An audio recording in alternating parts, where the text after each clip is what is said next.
Hello and welcome to the Wild Wild West podcast.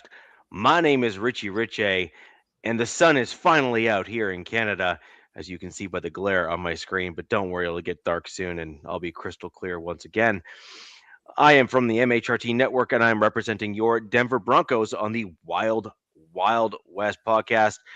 Over here, directly to my right or left, depending on which way you are facing your screen, is DZ representing his Los Angeles Chargers. And down below, entering in stage right, coming onto screen in dramatic fashion, is Navman representing the Las Vegas Raiders. And we're going to get right into it. This is obviously the day before the draft, and we got a lot of stuff to cover. Today's show, we've kind of covered like both ends of just like a quick 5-round mock we did on a couple shows ago.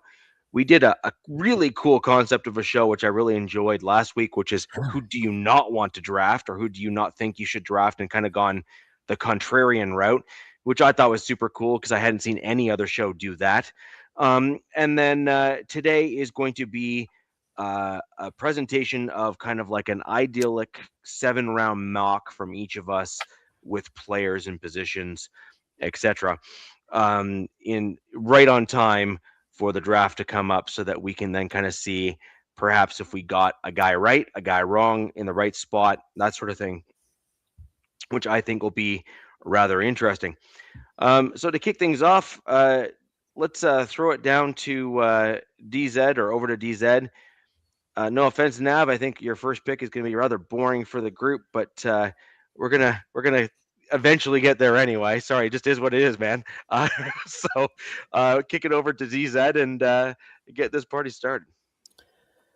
Well, this draft is weird. Like I was saying before this show kicked off, unless you're a Raiders fan or I think Dolphins, because Dolphins look like they're rebuilding. They have a lot of draft capital, so they're kind of excited with the new regime coming in. This draft to me is like meat and potatoes, no appetizer, no dessert. It's a very like need starters, need rotational depth. Really not that many blue chip from the outsiders looking in, from what all the experts tell us. It looks like the draft kind of stops like in the first round at like maybe pick 15, 16, something like that. And then the second round begins.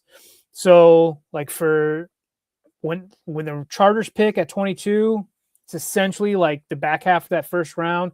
And I view that back half of that first round and second round almost the same. Like the players, it's just like, who do you prefer? And there's rumors floating out everywhere like there's going to be a run on offensive line. I think that's the latest rumor right now, rightfully so. Offensive line is a huge need throughout the league, and I think there's a lot of really good offensive linemen in this draft. I think there's like Vega, right? Like he's probably the best O lineman in this whole draft, even though he's just a guard. There's other guys. There's tackles that are looking that can play two positions or that can convert to guard, because that's a big thing, from going from college to the NFL. But now looking at like my ideal draft is kind of tough, because it's like, what happens, right? Do you trade out of that 22nd pick and try to gain an extra pick or two? The Chargers only have 5 picks. Richie's Broncos traded away, if you guys remember, to get Waddle. I'm not sure how many picks they have. I think it's 5 as well, or 4. And I know that the Chargers GM is talking about they need more swings at bat, and rightfully so. I mean, because as us fans, we've looked at our team's past drafts and be like, wow, this guy didn't work. This guy didn't work. This guy's not here. You know what I mean? And like within a few years. So you really want 7? Yeah, we've got 7 picks left. So you just have a lot of late picks. Yeah, we got 7 picks. Okay, yeah. So you might have some capital. 2 in the 4th, and we also hold Mr. Irrelevant in the draft as well. Okay, so you guys might have some like move up. So I was telling Richie this. I've got like some predictions for my teams, my comrades. I think Richie's Broncos, I think they try to trade a player. The Broncos are pretty set for the majority. I think they try to trade a player, and I think they try to trade Troy Franklin. I think he's your young guy that is him and Waddle. It's kind of redundant, and I think that the way that people are viewing wide receivers in the league right now and how expensive they are, I could see the Broncos trying to shop Troy Franklin during the draft and getting some pretty decent draft capital and maybe, getting a linebacker, getting a D tackle, one of these upper end D tackles. And then I also have the Raiders. They've got, I think, 10 picks.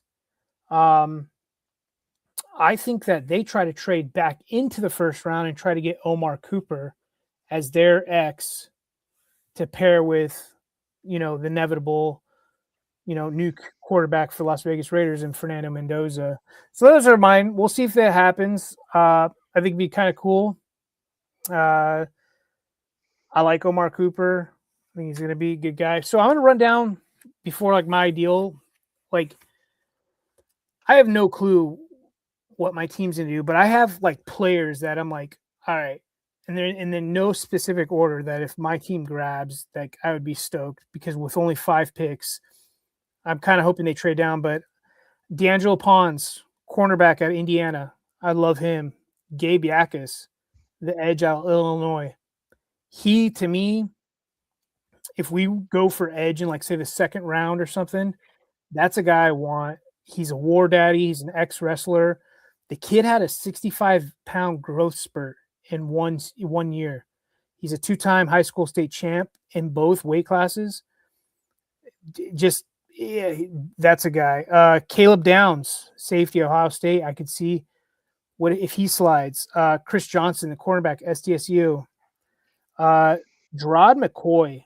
So that's been a really hot name lately within my fan base because he's been mocked by some of these like top analyst guys, and he's coming off an ACL. He didn't play last season. If he didn't have the ACL, everybody's saying he'd be like the number 1 cornerback. He'd be a top 10 to 5 pick. But then other rumors came out that his other knee, they're just rumors and nobody's confirming anything, that his other knee has something going on with it. But he's been mocked to the Chargers these last couple of days. And personally, I don't know. Like, I'd have to trust the Charger scouts on that. Emmanuel McNeil Warren, the safety out of Toledo. That's another guy. I could see him as a box safety in this league. Jacob Rodriguez, a linebacker out of Texas Tech. Just ex-quarterback. Just dude plays bigger than what he is. Stud. Eli Stowers, the tight end out of Vanderbilt, another ex-quarterback, another elite pass-catching option. Has to work on his pass blocking, but just a stud, man. And then let's see, got a couple other guys. Wrote them all down. Casey Concepcion, that's another guy that's been mocked to the Chargers a little bit. He's kind of like this gadget type, and with the addition of Mike McDaniel as the OC in LA, I could see them like potentially looking at a wide receiver in the pick 22 or whatever in that first round. We'll see, because they still haven't decided on Quentin Johnston's 5th year. I think a lot of fans were hoping that he would be traded, but apparently they didn't discuss that. They shut that down, that they believe in him. So we'll see. I mean, to be fair, with all the jokes with QJ, he has gotten better every year. We'll see. Hey, DZ. Yes, DZ. Sir. Rock and roll. Cardell's asking you a question down there, though. Shoot it. Pick it out. Shoot it. I think they're young and unproven, but Lad McConkey and Trey Harris, really love them. Trey Harris has shown that he's a willing blocker, and Trey Harris could be an X eventually. He's not the tallest guy, I also like KLS, Keandre Lambert-Smith. He had a down season last year. He's got wheels. He's a 4-3 guy. But look, we had Greg Roman running the offense. This is Mike McDaniel now. We'll see if Mike McDaniel can, unleash him. It's going to be different. And then you have QJ as well. Darius Davis, his partner from TCU as well. They drafted both those guys. We'll see. I like them, but these aren't recognizable names yet to the rest of the league. Yet, exactly. Especially because fantasy is really popular. We'll see. And me and Richie feel the same way with that receiver group. I think that receiver group's pretty freaking going to be pretty freaking good. I think there's still work to be done because they're missing a proven alpha wide X.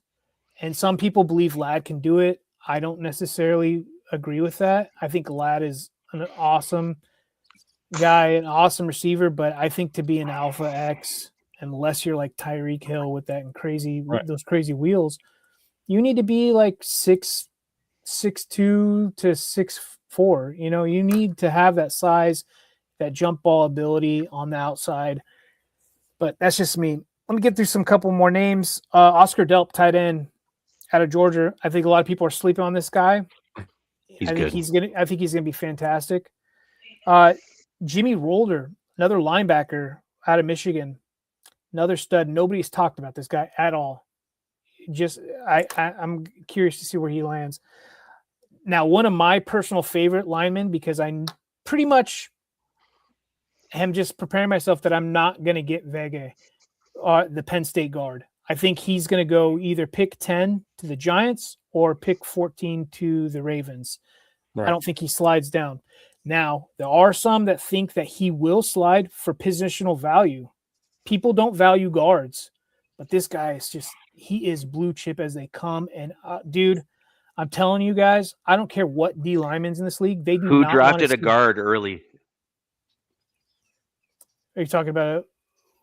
Well, I know. What are you talking about? Wasn't the Giants that drafted their blue chip guard in like the first round? Like, there you go. Like, what was it? It was like 4 or 5 drafts, 6 drafts ago. Like this is a new regime though. So with John, but John's another guy who likes alignment. So that's what I'm saying. Like you're talking potato in terms of stylistic and appreciation. So I just this guy is he's frightening, Richie. Like this is a dude that you do not want to see pulling on you. I don't give a crap what D end you are. Like this is a dude. But my second favorite, I know a lot of Charger fans love Bisontis. I'm a big Keelan Rutledge fan, the guard out of Georgia. This guy plays with some spice, dude. He wants to hit. He likes to do he's got a little extra going in him. And then Richie, you were talking about somebody, Caden McDonald, another one of my favorites in this draft.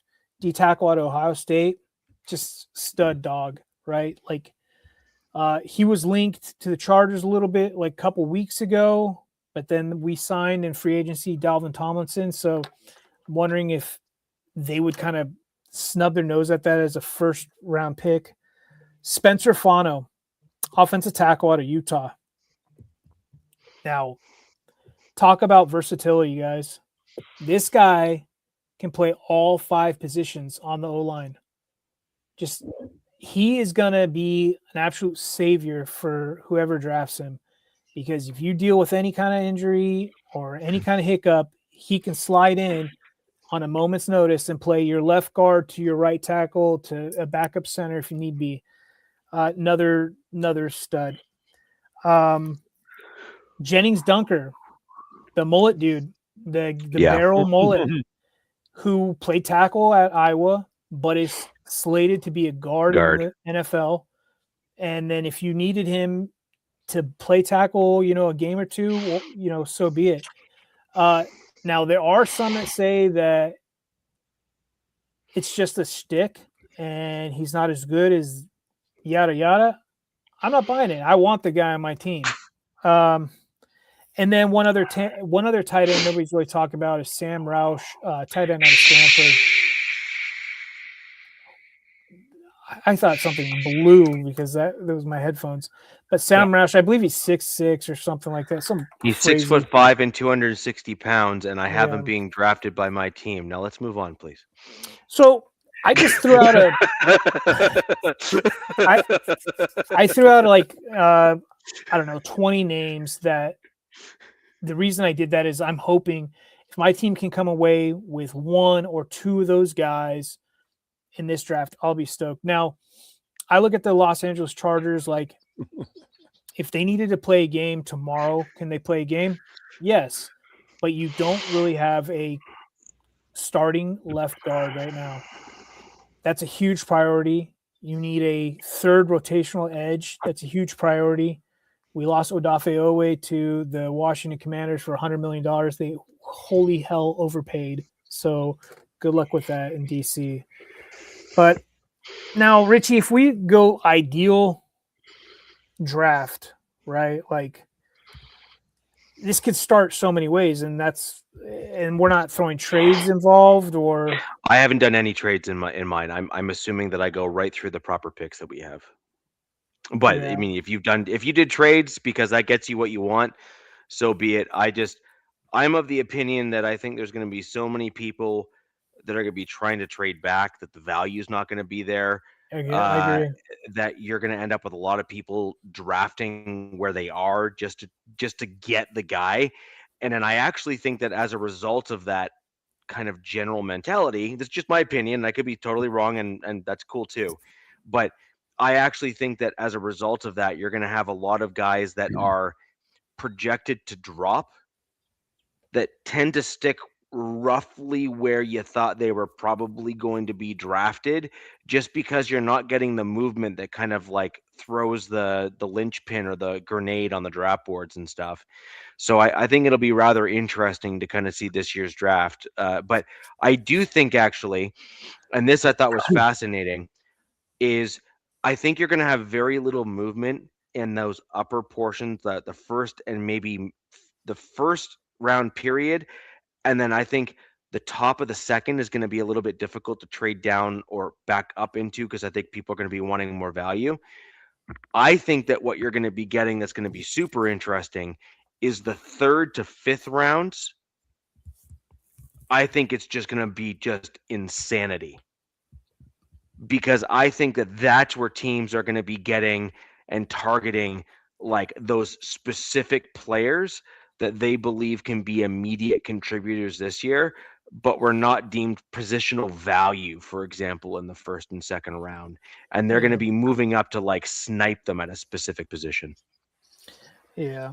I mean, look, I agree. There's some teams are kind of set up better than others, especially in this draft with capital and whatnot. I see like in the chat, like people are like, I would give up this many to just trade back up and get somebody else. And I mean, you guys could do that. Raiders could possibly do that. Geese just flew over.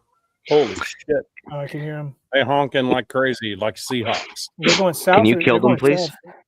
No, they have babies over here. Can't do that. That's unfortunate. Every time I do a draft, I always try to like change the consensus, right? You know what I mean? It's like Athletic or PFF or ESPN or whatever. PFF, why do you even mess with that? Chris Collinsworth owns that. Well, I just really like that guy. I think what? No, I don't know. God no. Call them for what though? What do you do with them? They taste like crap unless you cook them just right. Just like a Spotrac, that's way better. Well, no, that I think the athletic is probably the athletic and Spotrac is what I deal with. PFF is next level stupidity. That's how you draft Jamarcus Russell. Yeah. Ryan Leaf or whatever, but yeah, exactly. I think like in the first round with whatever the Chargers do, like for my team, it's got to be a starter. Like they plug it, you like boom, you're drafted. All right, dude, get ready in a few months, you're starting. And, like my ideal draft would be that if Vega Ione slid down to 22, I'm pushing my grandma over and running that card in to draft him. Right. That guy, that's my draft crush, but he's going to go to the Ravens or the Giants, and I'm going to be pissed about it. I don't remember, like, every draft, you start liking some guys and you watch your rivals or other teams draft them and you're like, motherfucker, like, Well, but so I'm thinking at the first it'd be Ione, Mesidor. Not a lot of teams would be high on Mesidor because of his age. He's 25. Mesidor, let me tell you something. Teammate with Bane, right? Mm-hmm. Oh, and guess who their coach is too? And Sean Taylor. By the way, look at the stats between Bane and Mesidor. Mesidor is actually a little bit better. Well, he is 25. I would hope he's a little bit better, but yeah. What I'm saying is, at that position, though, yeah, that 25 is fine. I don't think that every team, like for you, Nav, I don't think the Raiders would take Mesidor if they had the shot, because they'd be like, nope, this is not we're not. It's kind of stupid to say that, but they're looking at age. They're like, nah, dude, this guy's gonna be 30 or whatever by his next contract. But I think okay. That's okay, because it'll be a rookie contract. Sure, but okay. I'm just saying, like, there's some Dude, teams that are like, this is the easiest thing for you to do. You pick him up at 25. You get him until he's 30. When he's in his year 28 season, you extend him on his rookie deal for another 2 to 3 years, and then you get rid of him when he's about 33 or so. That is like an ideal option, because he's coming into the league more mature. He's already great at what he does, and he's an interior lineman. Like, I don't see the problem. I'm sorry, I just don't. I don't either. There's just a lot of there's a lot of old. I love it. There's a lot of old. The there's team a lot of old options are prospects. amazing. I mean, this is what it comes down to. The look, thing about it Robert says, "Oh, Robert Jansen, oh my God, poor baby, get a wheelchair, dude." Be a GM that deals with money. They don't mess around with this stuff, man. Like, there's another guy, Emmanuel Pregnon, who's like an elite guard. He's also 25, and that could just put pause. Some teams are just afraid of guys of that age being, drafting super high. Like Tuli Pilotu, our edge in LA, they drafted him. He was 20 years old when they drafted him.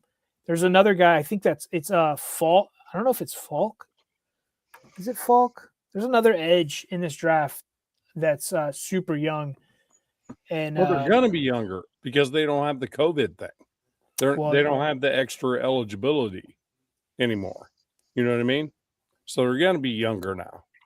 And then there's another guy at the first round, if he's there, it's Kenyon Sadiq. Like, how do you pass up on him? Sadiq, if you need a tight end and you can get him, you better. Yeah, but that's a guy that I see. Most people just go to the gym. Pause, as the kids would say. That's a guy, though, I'm like, you would definitely want, right? Like, on your team, like, with what's going on. But he's also a guy that I could see as a GM, like, say he's there, your phone's probably going to be ringing off the hook for people trying to jump up and grab him, right? Yeah. So I could see, like, some GMs be like, hey, we're pretty happy at tight end. Like, let's see what we can get for somebody to take our spot, and we can, get an extra third or, a fourth or something like that. So, yeah, that's a guy. But and then, like I said, the first guy, he's got to be a starter. He's got to be a plug and play starter right away. Right now, I said the Chargers could play a game, except for left guard. They really don't have a starter yet, and I think that's really important. But I don't think that necessarily has to be your first pick. There's guards that go probably to the fourth round. Bo Stevens, you can get a Bo Stevens or a Farmer maybe late day two. that are probably going to start for a lot of teams. Yeah. But Ione would probably be my guy. Second round. You're going to have to, for me, I'm looking for an edge, right? So I'm going to go with like a Derek Moore if he's there, the Michigan edge. I don't have his size on Derek Moore. Defense, linebacker. He's not like 6'3", 6'4", 2. Yeah, he's like that. 6'4", 255. So yeah, Okay. just about that. But he's a round 3 projection on this, huh? Oh, that's a beautiful thing. Gotta love that. I think this I might have had it jacked up, but Kalen Rutledge would be another guy, the guard or Georgia, and then cornerback.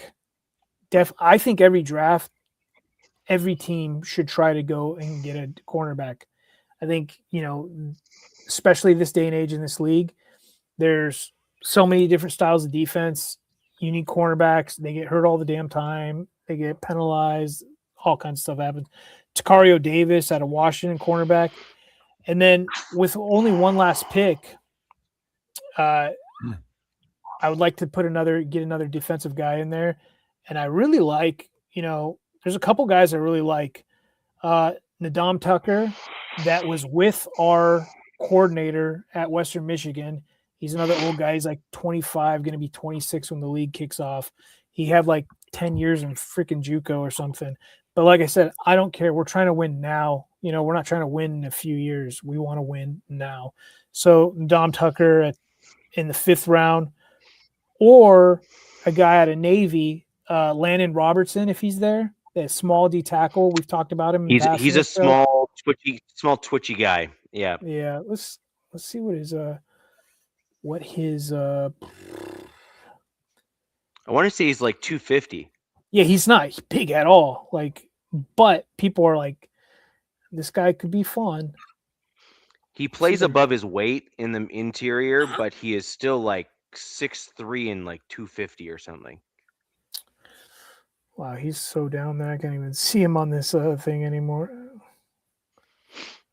He was projected to be a 7th round draft pick when I saw him. Yep. And then there's other ways I thought about this. Like, I really like, dude, to do an ideal, there's so many players I like in this draft. Like, I love the tight end out of Notre Dame, Eli Raridan. Like, stud. Oh, yeah.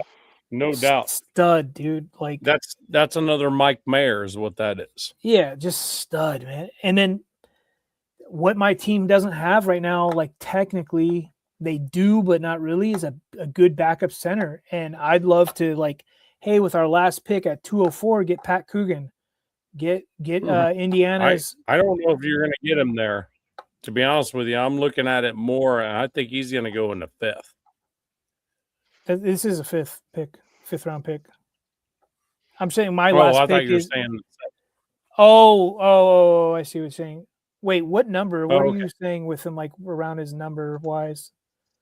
Like, are you seeing What's him in that? like the 150 range or 200? Yeah, 150 to 162, somewhere around there. Okay. And I'll tell you what, dude rolls up into the Raiders' hands. I mean, with Mendoza there, why wouldn't you? Especially with you guys have a lot of capital. I mean, why not like get somebody with familiarity with Mendoza?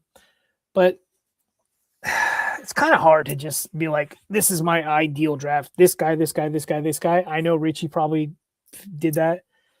I love a lot of these guys. These are meat and potatoes. These are studs. These are rotational depth guys that are going to help your team, mid-season. They're going to help your team, in upcoming years. And there's a lot of solid guys in this draft. But as far as plug and play starters, I think that's where you got to be careful. Yep. With some of these players, it's like, yeah, there is some some guys who plug and play. I don't know high end wise, like Mesidor. Like my three guys outside of probably Sadiq, because Sadiq would be like, yeah, sure, he could play, and he's a damn good blocker. But we have two other. We have a second year guy, and then we have the kid we got from Baltimore. Why is his name escaping me right now? Who I'm pretty high. Oh, Kohler, who I'm kind of excited about. But that's another team, low key. You know how I was saying that Iona Vega could go to Baltimore? They also could draft probably Sadiq, since they lost. I think since they lost some tight ends. Well, they lost friggin' Likely. I mean, what in the hell were you thinking? Yeah, so They weren't. have an opportunity. Yeah, but they need O line so bad. I mean, they lost their center. Ravens fired their coach, got rid of their All-Pro center, got rid of the next edition at tight end. Mark Andrews is like as old as a popcorn fart. Yeah, you know what I mean. I love Mark, but I love Andrews, but yeah, he's getting old, right? So it's like, I mean, what are you guys doing? Same thing I was like screaming out with the Chiefs, but the Chiefs tend to do that. It's a new regime. It's a new regime in Baltimore. McDuffie and the other corner that they gave to the Rams, who are my Super Bowl favorites for next year because of that. It's weird when you look at the NFC. Like, to me, the Rams stand out in the NFC, right? Like, but then when I look at the AFC as a whole, there's not one team that stands out that I'm like, oh shoot, they're gonna run a train on everybody. You know what I mean? Another the Rams, where you going to pause? The Rams are clearly the front runners in the NFC. Right. There's no question. But then you look at Seattle. Like, Seattle lost some people and personnel after the Super Bowl, right? Yeah. I mean, the Super Bowl MVP was traded. Yeah. I mean, yes. Out loud. I look at it and like, okay, you look at the Bears, the Eagles. The Eagles could probably bounce back. But then I look at the AFC as a whole, and you can name 10 teams. Broncos. Yes. It looks like the Patriots this year are going to have A.J. Brown and Romeo Doubs. So they're upgrading their wide receiver duo. They're trying to trade Keyshawn Butte. They're trying to trade him, whatever. So he's going to have a better. Yeah, it's all, I guess, said and done. Like, after June 1st, they're getting A.J. Brown. Oh, no shit. Yeah. Huh. That was Adam Schefter or something, per source kind of thing. Wow. Nothing's official yet because it's happening after June 1st. It came from Rossini, right? I work and miss that shit.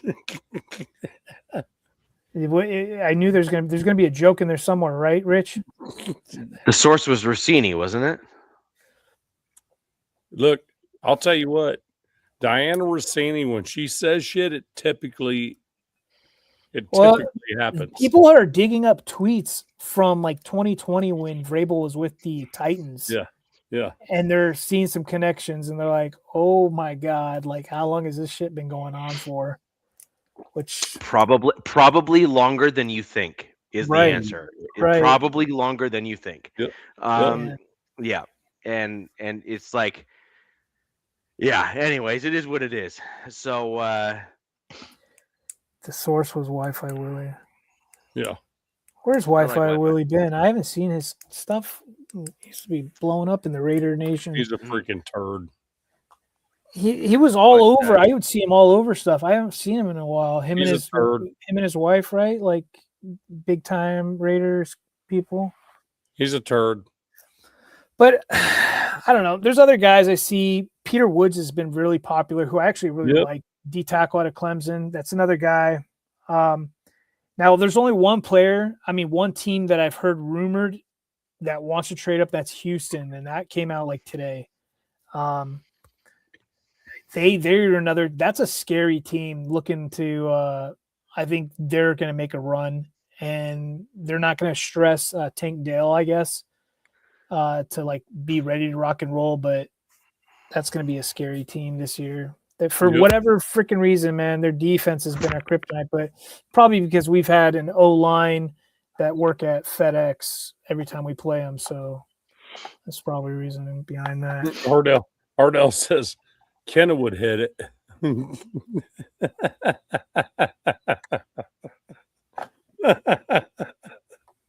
Love it. With no hands too. No, he beat both hands behind his head. Man. But yeah, man, I mean, you guys can jump onto your guys' ideal. It's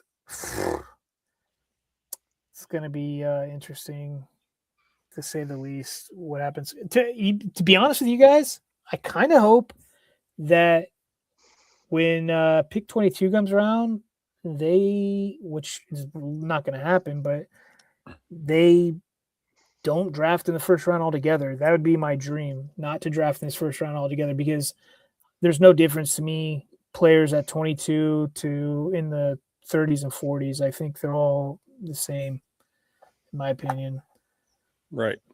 But, I mean, Richie, if you want me to go to next, mine will be really fast. It will not be 37 minutes of rhetoric like DZ. Okay. Go for it. drugs are legal in Canada, Robert. So, you know. Yeah. So here's what I got. Let me grab my paper here. So he said all the snow's gone. Bullshit. Not at Richie's house. Pretty obvious that what's going to happen at number one is pretty obvious. In fact, I'm wearing IU quarter zip tomorrow to work with my Raiders hat. So just saying. Anyway. So I like anyway, so I think at 36, if McDonald's there, done deal. God, that would be. If he's not, I could see us possibly freaking moving away from it and getting more beyond. So let's just say that does happen. So that ideal draft, right? Mendoza, and then Caden McDonald, right? So then we go into 67. 67 would be Bud Clark, I think, at free safety. And then at wide receiver. He's TCU, right, Neff? Bud Clark? TCU, Bud Clark? Yes. And then after that would be the wide receiver, Elijah Surratt. Dude, yeah. People are sleeping on him. They're not talking about him because of Cooper, I guess. And then an offensive lineman, Blake Miller, could be next. Just for that. Because now we're talking about fourth round. We have 3 of those. And we probably get Kalen Black too. Another IU running back. Which also continues to bolster the communication stuff with Mendoza, right? So Surratt and Black both in the first 5 rounds. So then I start thinking about, okay, what can happen in the 4th? I mean, hell, can actually, in projection-wise, can actually get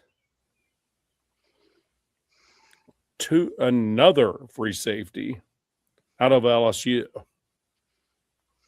So, I mean, and Jennings Dunker is projected to go in O-line in the 4th as well. So, as a guard. So, he could actually slip to the 4th. If he does, we have 3 of those. So our fourth and fifth round is going to be hugely important. So, if McDonald's not there, to be honest with you, I think McDonald's going to go in front of Peter Woods. And the thing about it is, if McDonald's not there, it would be Peter Woods. I mean, the dude's a freaking monster. Like I said, like a lot of these players in this, there's going to be a massive group, Nav, where it's like each team, it's going to be like, just pick your flavor. Like what tastes better to you, essentially. You know what I mean? Like what star or what's crazy, weird trait do they have? Because these players are all essentially going to be the same. You know what I mean? So it's like Peter Woods or Caden McDonald, you know, you pick, you know what I mean? Like is TJ Parker going to be there, an edge, you know, kind of guy too. I want to answer this from Robert Jansen. He says, Surratt's not an X receiver. Do you trade Besh if you do that? No, you don't. No. The thing about it is, guys, everybody, I want everybody to understand something. Last year, we did not get to see anything from any of the rookies that we had last year. Other than a little sample size of stuff. There's nothing wrong with drafting a dude that's the same size. But I'm going to tell you what, Surratt is different. This dude is a blazing freaking dude. Besh is not that guy.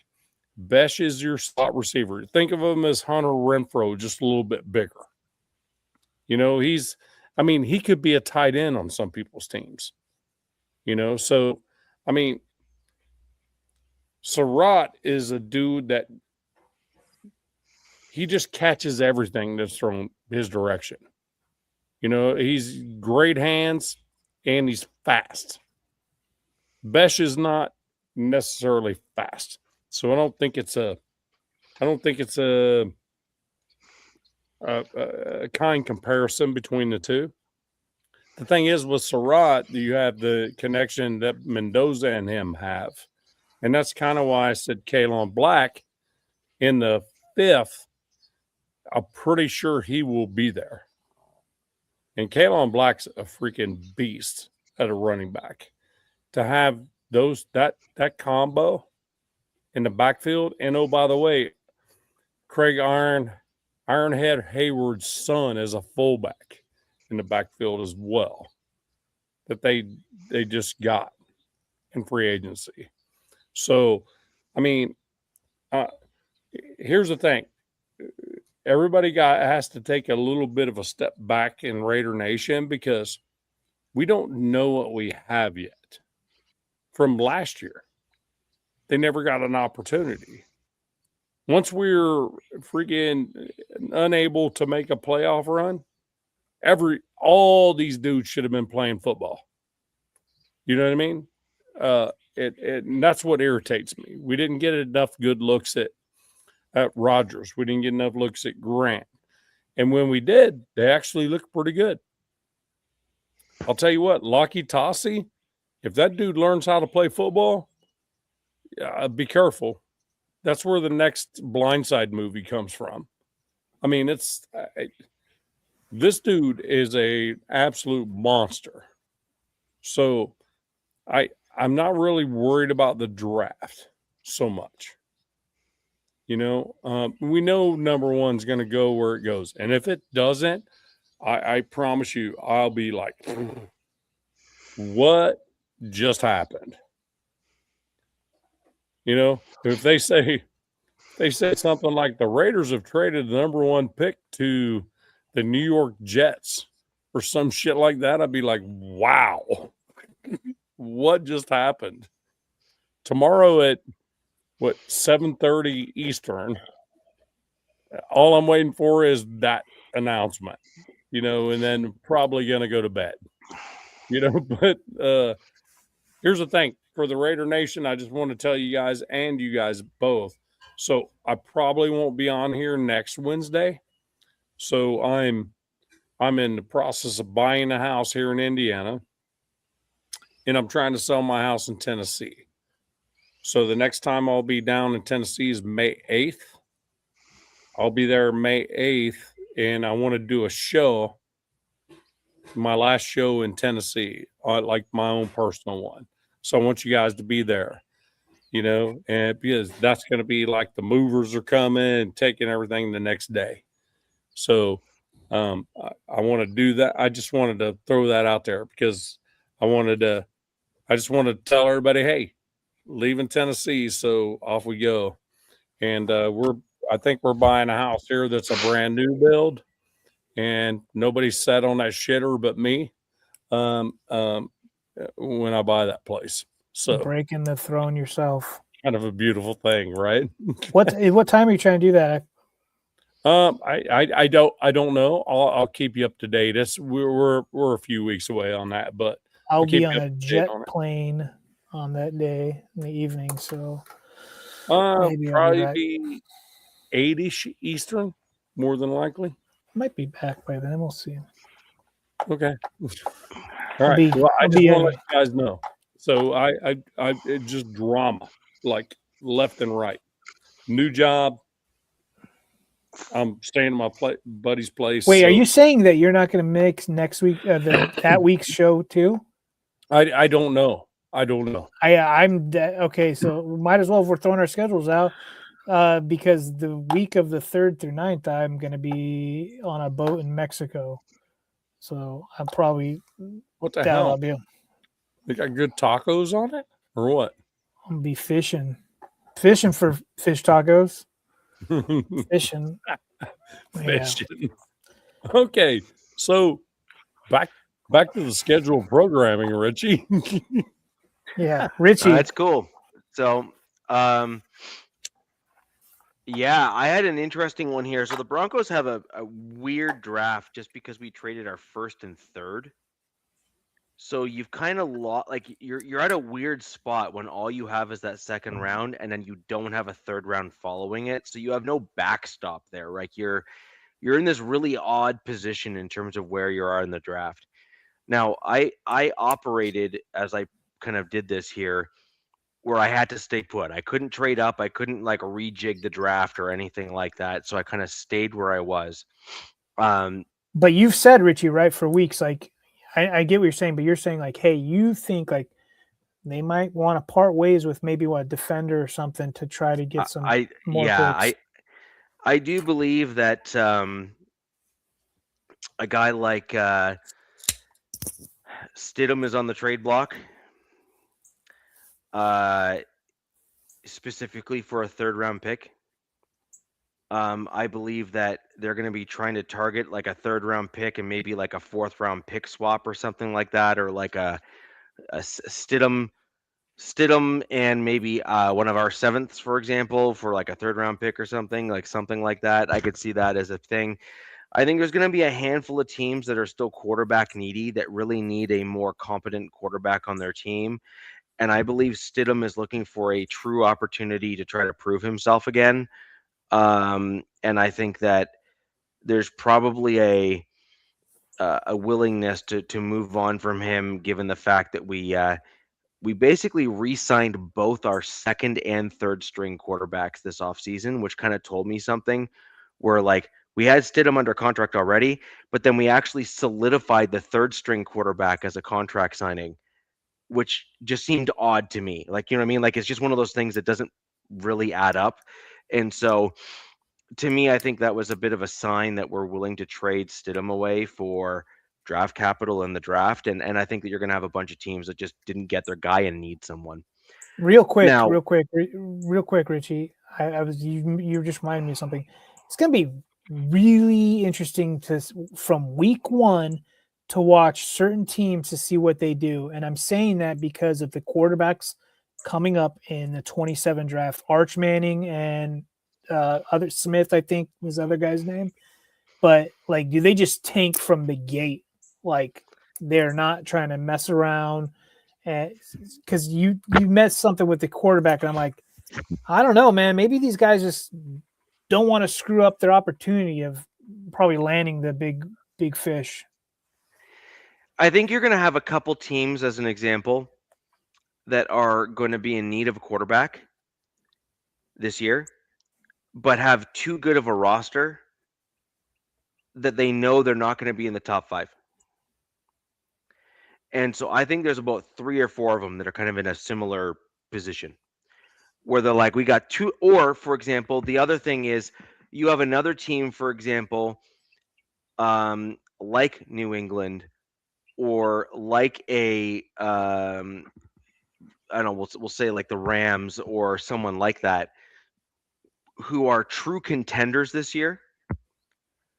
And if they lost their quarterback, that could potentially be completely detrimental to even them making it into the playoffs. Yeah. And so having a guy that they know that they could just say, we're good, makes all the difference in the world. And they'd be willing to basically just get rid of a pick and they don't care. I was really surprised by my team re-signing Trey Lance. He was hot dog water last time he was out there. Hey, but Richie, that's just, I got a question for you.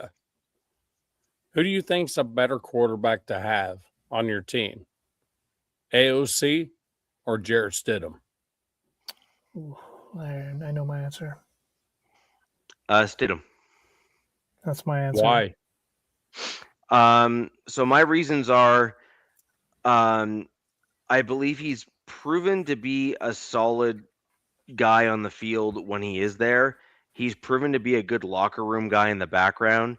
And he's also been proven to be willing to like work with and coach younger guys that are behind him. Not do so publicly per se, but if you actually look at the actions, like the true actions that like are on the sideline, Stidham is there with clipboard in hand, like literally pointing stuff out with Bo Nix and stuff like that in the sideline. So why is that different than AOC? I just think that Stidham is a bit more proven than the AOC in different regimes and moving around. I'm not sure why you say that though. Stidham's been in the league how long? I think since what, 19? 19, 20, somewhere in that range. Okay, what's he won? Anything? No, he's primarily been a backup, I think. How many games has he won? I don't know that off the top of my head. I never looked it up. Every time AOC has actually had to been brought into the game, he ends up actually winning football games. So all I'm saying is this: when you look at AOC and everybody projects him as if you trade him, you're going to get a 6th rounder for him. But Stidham's been all over the damn league already. Yeah, he was with the Raiders for a season or something. Yeah, he was. Yeah. And guess what? AOC like kicked him to the curb. You know what I mean? So all I'm trying to say is you got to be careful with, if you think you're going to get a 3rd or 4th rounder for Stidham, I don't think that's going to happen. No, I'm only thinking that you might be able to capitalize in the draft when a team has missed out on options. And add him in for a 3rd or 4th rounder. Well, you're going to add him in. You're going to get a guy in. What my projection is you're either going to get a team that is slightly too good to make it into the top 5 for next year, or you're going to get a team that has a really bad backup and was not able to draft one of the younger guys that they thought they might be able to get in, like, say, the 2nd round or 3rd round even. You know what team that reminds me of right now, because he's holding them hostage again, are the Pittsburgh Steelers. Mm-hmm. They don't really have a quarterback right now, except for Aaron Rodgers is just doing his thing. Real quick, can you put that up from Robert Jansen? Nav stealing my comment. Can you put that up there real quick? That's where it is. Okay. Hey, look, I'm not stealing your comment. I'm adding to your comment because I agree with you 100%. When you put it up there, I'm like, hey, wait, you can't compare these two dudes. AOC is still a rookie contract guy. But the thing about it is, AOC, when he goes in the game, he doesn't lose it for you. Stidham tends to lose ball games for you when he goes in the game. That's the only thing I'm trying to say. I'm still. Is AOC going to go win a ball game for you? Probably not. But Stidham tends to lose ball games for you. That's all that's the end all be all. So, and when you put the comparisons together, it's kind of like, I kind of like a dude on a rookie contract can win a ball game for you, or at least not lose it for you if your starting quarterback goes out. So that's kind of sure. I mean, fair point. Fair point. There's going to be a lot of teams, though, that are going to be seeking to at least have someone competent.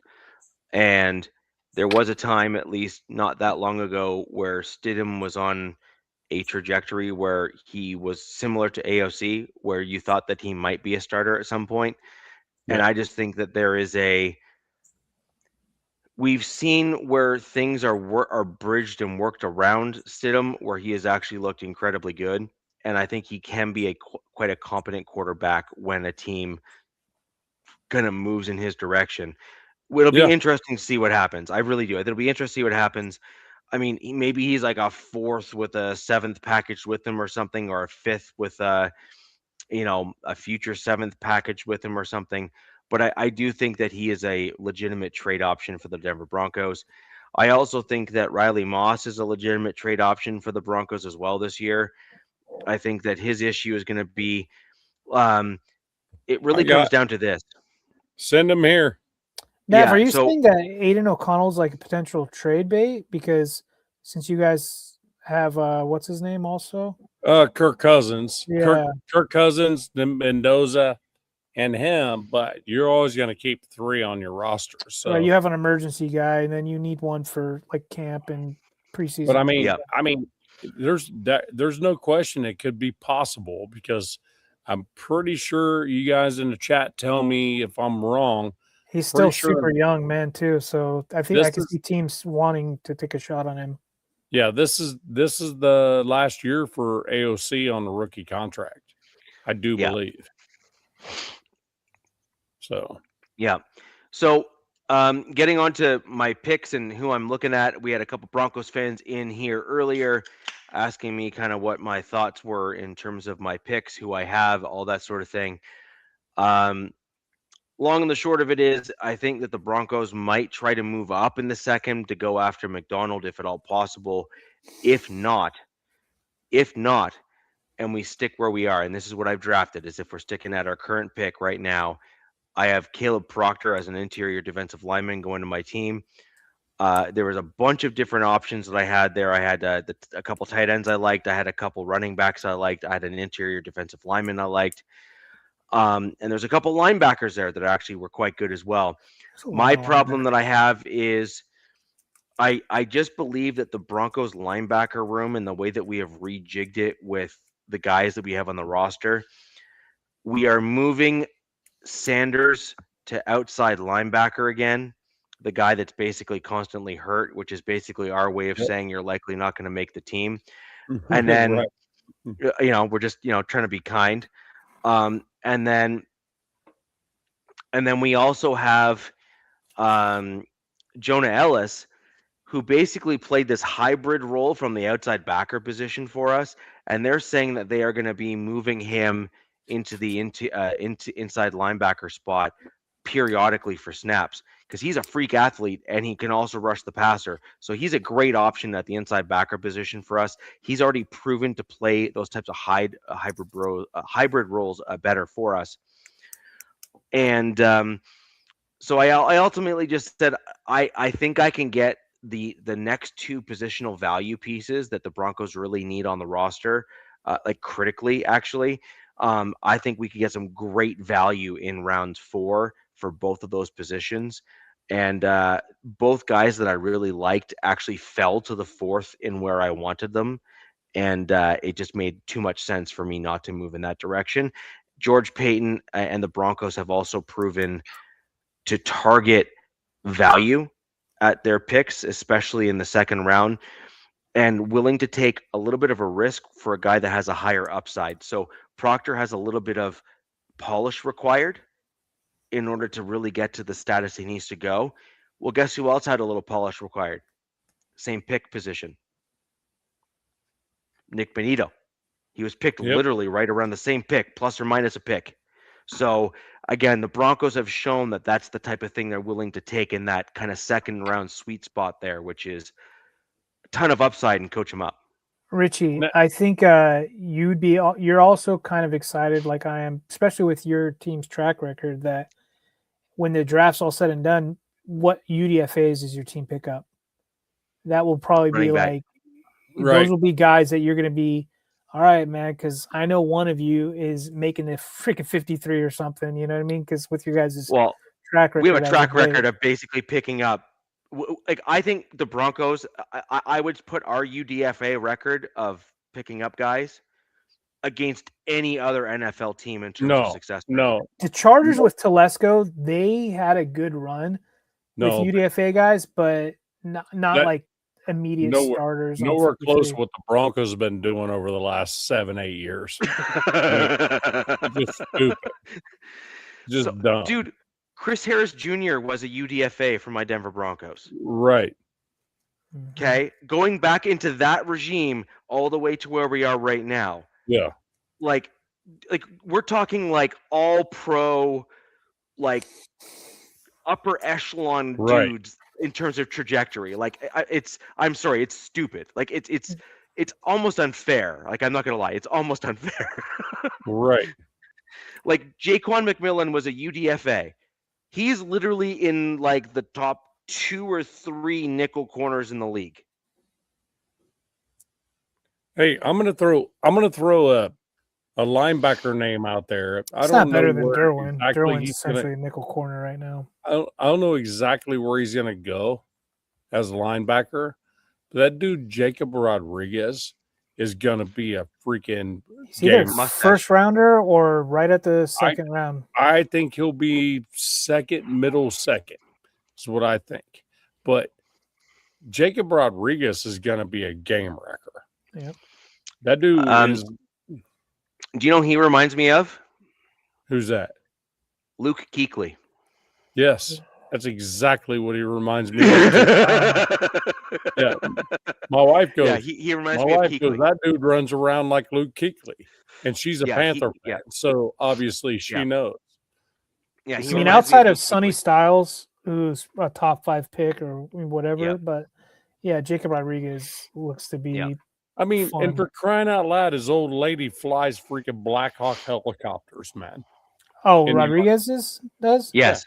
Yeah. His old lady's a freaking officer and flies helicopters in the Army. Nice. Yeah. Crying out loud. Helo pilot.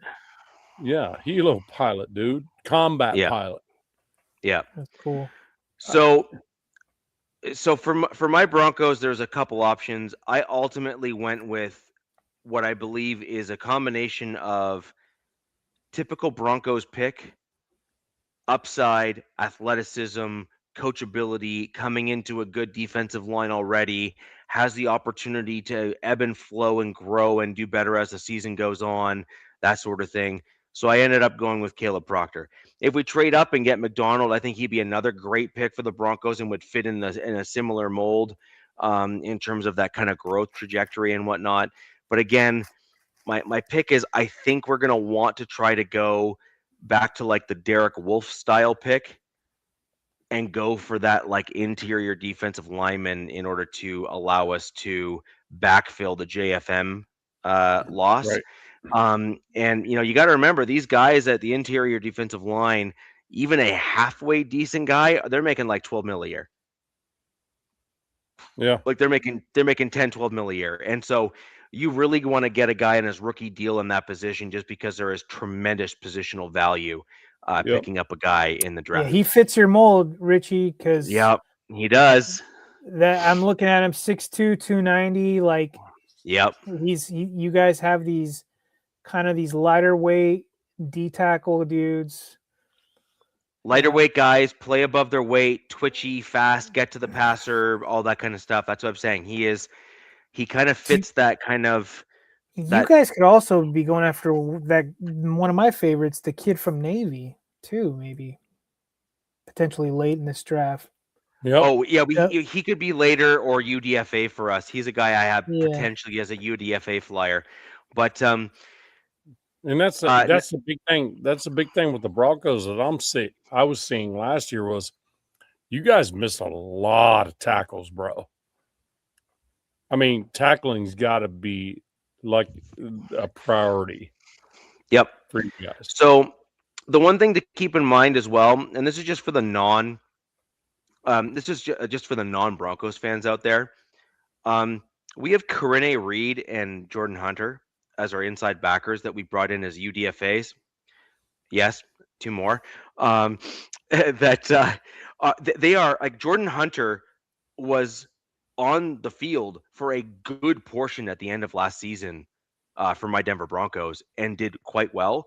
Corinne Reed had a little bit of a tweaking injury that kind of kept him off the field, but when he was on the field, once he kind of got over that, he was amazing as well. And so a lot of Broncos fans are kind of not remembering those other guys that we already have on the roster at the inside backer position. And Nav, to your point, those guys were so new because they were coming into the speed of the NFL where they're trying to allow that game speed to slow down so they can kind of get themselves in the right angles to make those tackles. Give them now into their second year, and I think at least one of them is going to pop in terms of like being that next guy in the inside backer position for the Denver Broncos.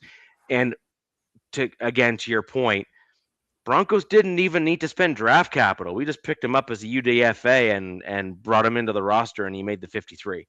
So it's one of those things where I truly believe that the Broncos are going to find their inside backer talent within those 2 guys, right, plus Singleton, plus Strnad, and maybe we bring in a flyer, another guy as a UDFA that might make the roster as well. Right. So that's my gut reaction. And now I could be dead wrong, and we go ahead and draft Rodriguez and trade up, and the Broncos just say, Rich, hold my beer. Here's what we're doing. But right.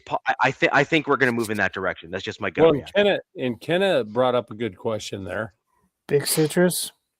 Yeah, I have a response to that. I got him going to the Raiders. I do too. I do too, actually. Yeah. 3rd round, possibly, with pick 67, or you guys trading up to grab him in the 3rd, moving up higher. So let's just say the Raiders decide we're going to give away 36, and we're gonna go and get more picks a little later, right? We're going to get a bunch more. Yeah. That's where that would be. That's where that would happen. Because I don't mind Big Citrus. I'll answer the question. I don't mind Big Citrus. He was also there at my 2nd round pick, by the way. Yeah, but he's just a big nose tackle, Rich. So I was actually torn far more than you think I may have been, because that's the guy or the style of guy I think we might actually need, because he's a guy that'll act as like a younger DJ Jones. He's a guy that'll be able to potentially backfill for Wazirike because Wazirike's on the end. But I think the Broncos need the faster twitch pass rush guy in the interior. Bingo. And ultimately, sure, it's just a different style because that's the way our defense plays. And therefore, as a result, I had to go Caleb Proctor. He's the guy that made sense on the interior of the defensive line for that particular position. He's also got that great leverage height and weight combination. He's like almost 300 pounds, but can move real quick for his weight. But he's 6'2", which actually gives him quite a bit of leverage on the offensive linemen that are 6'4", 6'5", which I think is a great thing as well. So I just did a fun mock with your team real quick. Yeah, and it's like I'm looking at D tackles, right? Because that's like a big need. D tackle, linebacker, linebacker. I'm still confused by, but whatever. And the first guy that pops up, and I'm like, I don't see the Broncos drafting him as Caleb Banks. And I'm like, he would be an outlier, but I mean, if they could make that work. I liked him too. He was another guy. He just got the green light. I think he got the green light with his foot that he'll be ready for June activities. But so I liked him as well. My issue with Banks was the Broncos have had good luck keeping guys healthy, even those guys that were hurt in college. Right. But the thing is, I'm not sure the Broncos can risk a guy like that getting hurt, given where we're at. He's had 3 foot surgeries, I think, and Yeah, I don't know. and the Broncos had a guy named Jake Butt who was nothing but butt hurt the entire time he was on the team. I remember Jake Butt. And he was drafted pretty high. He had a lot of upside. He just couldn't stay on the field, and I'm afraid that Banks might turn into one of those dudes that's like really good, but is hurt every season for like 2 or 3 games with some random thing. Would you guys, Richie, so real quick, that's would my- you that's my guys like? Because I'm just looking at this mock, right? Like, who knows? This is probably not real, but would you guys be interested in an edge, even though how you guys view your edges already? Because Cassius Howard. That'd be a tough one. The problem is, okay, so here's our edge room, right? Like, here's our edge room. Go ahead, yeah. We got Nick Benito. You have Mhm. Jonathan Cooper, Right. Jonah Ellis, DeAndre Tillman. By the way, out of those 4, only one of them was not in double digits in terms of sacks. Oh, Like, okay. that's the thing. Like, yeah, I know. So, like, look, yeah, Cassius Howell, like, yeah, it's like he's not a need. He could take over, but then I'm looking at this, just a few players, and Eli Stowers is right there, and I'm like, oh my god, that would be like, I'm looking at this, like, outside of Caleb Banks, there's really no D tackles I'd want you guys to grab. Like, if I'm the Broncos GM, and there's some other good players. There's running backs and there's offensive guards and stuff. But I'm like thinking about the Broncos. Eli Stowers, like, that would be my guy for you guys right there. But, so, that brings me to my 4th round picks that I have for my Denver Broncos. We have 2 within a couple picks of each other, 108 and 111, if I'm not mistaken. I'm just trying to go off the top of my head. I'm pretty sure that's correct. With our first 4th rounder, I pick Sam Roush, tight end from Stanford. dude, yeah. Okay. Now, he's a sleeper. Not a lot of people are talking about him. He is 6'5", 260 pounds, and he does everything. Yep. And I mean everything. Come on, Sam Roush. He's a great pass catcher. He's a great blocker. And you never know what he's going to do when he's on the field. He could do the blocking thing and block in line and just pound dudes up and get them out of the way for the run game. Or he can kind of do a little quick breakup of the seam and kind of pass catch and that sort of thing. The Broncos need a dude like him so badly, it's not even funny. He is literally the Adam Troutman replacement, and then Adam Troutman will be the backup. You see his combine comps? Yes. Bretton Strange, Bellinger, Kraft, Colson Charlie Loveland, Warner. Loveland has been the guy I think he's been comped against in terms of. He's got some really good comps. Yeah, this is a dude that will definitely be probably your like a rotational depth guy at first, but could break out onto the scene and be very valuable. Yeah. I agree. I agree with Bourbon there. What's that? Falcons have talked about trading Pitts. I can see. All right, so Bourbon. Here's the only way I do that if I'm the Broncos. Didn't they just re-sign him? In order to no, they didn't. They tagged him, right? So a lot of times it's tag and trade, right? So tag and trade. There's a reason why that's kind of a yeah. Let me check it out. Now, Bourbon. Here's the deal. Only way I do that if I'm the Broncos is to reduce the amount of capital I need to give up to get him potentially. Is Ingram needs to be part of that trade package going back to the Falcons in order to severely reduce the trade capital that I'd have to give up to get him. Has been rumored. Wow, there's a lot of stories like as of today or 2 days ago. Yep. Wow. Yeah. Okay. So there's a ton of linkage between Pitts and the Broncos, and Aqib Talib has made a prediction and basically touted that the Broncos are definitely making a big trade move, and it's coming up. And so he was right, by the way. He got the Waddle pick where he kind of hinted at it, and then it happened the next day when he made the comment. So there's a lot of people that are thinking that Talib what would the Broncos trade to get Pitts? Would they trade their second and fourth? Have to. They would have then something. They would have to trade your second. It'd be the second. It'd have to be the second. It would Yeah. be more than one pick, you would think, or no? Maybe just a second, I guess. Second and a player, probably. Well, I would give it like you'd have to give him like the second in Ingram. You know what I mean? And get rid Yeah. of Ingram, trade the Yeah. second, bring in That's a Pitts, and you'd have to do no-brainer. it That's that a way. no-brainer. Yeah, Get rid of you'd have to Ingram. do it that way. But then my only problem with that is that Pitts has been an average blocker, and the Broncos really need another kind of like, I don't know what you're going to do with him on the field Well, tight he end. hasn't been asked to be a blocker. This is true. Falcons, so. Yeah, this is true. It's just not his MO, though, guys. Like, he's a weapon. He is a big dude, and he can block. I think but if he's been asked to be a wide receiver the entire time, then he doesn't have to. Yeah. Right.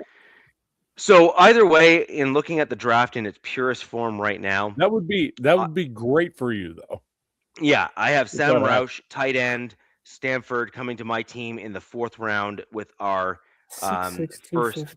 first pick there in the 4th. Now, 2 or 3 picks later, I have Katron Allen, running back out of Penn, coming to my Denver Broncos at 5'11", approximately 220 pounds. And oh, by the way, he has 3.5 yards after contact on an average. What round are you trying to get him in, Richie? 4th. Okay. That's where he's projected 4th or 5th. Dude, his comp is Cam Scatterbo. Wow. 3.5 yards after contact. Katron is exactly what my team needs. He's a Sean Payton kind of dude. He's that guy that does running, catching, blocking, kind of does it all. Blocking needs a little bit of work, but most running backs that come out of college need that kind of polish anyway. It's not their MO there, man. And he is a great guy, in my opinion, to pair with J.K. Dobbins. And then you get J.K., Katron, R.J. Harvey, and then you have your 3-man running back room and those guys there. He's also comp to Cadillac Williams. Yeah. Thought that was kind of interesting. Yeah. So that's my Broncos 4th round, is those 2 guys. And I think that addresses 2 major needs for my team. I think you get younger at both of those positions. You get a guy that can come in and hopefully learn from JK while JK's on the field and kind of pick up on those nuances on how to transition very well. There's no, like, JK is a top 3 to 5 running back when he is healthy, period. So learn from that guy, watch what he does, and then hopefully you can then stay healthier and then have a successful career as a result of learning from someone that absolutely knows, how to do it right properly at the NFL level. JK's issue is not knowing how to play the game. JK's issue is always getting hurt, right? Like, it's just that simple. So I thought that would be a great option, actually, for my Denver Broncos to kind of pair everyone together and almost go a little bit of the Chargers route, what you guys did a little bit last year or tried to do with your running back room, and get 2 guys that are similar to, slide one in and out and that kind of stuff, and not have a Which version difference. was that? Gus and JK, or was that no? Well, Gus and JK were meant to be something similar, and then you tried to repeat that same effort last season with you lost JK, but you then end up bringing in the Steelers guy Najee Harris, and then drafted Hampton. Now, so you got Najee and Hampton, which are very similarly sized guys. He made right? So Najee wants to stay on. I wonder if he signs with the Raiders when the smoke clears after like June. Yeah. So, anyways, those are my 2 4th-round picks for my Denver Broncos, and I believe that addresses 2 major needs for my team. A capable running back who can pass catch and run the ball properly up the middle, tackles, bigger guy, etc., and a tight end, which my team desperately needs an upgrade at that position. If we're going to ever have a true chance at a tight end at the Super Bowl. Tight ends on the rise. Yeah. They are becoming, like, these last couple of years, everybody's seeing what the Rams have used, how they've used the tight ends. It's 2 tight ends on the field at all times. Yeah. it's going to be that's another thing. now- is my team as well. Yeah. And now this is my ideal draft. I kind of like where my team sits with a lot of other position groups, and I'm willing to lay some credit into my draft, our scouts, and our undrafted free agents that we bring in to look at some of the other position groups. So, just as an example, a lot of Broncos country is wanting us to look at inside linebacker.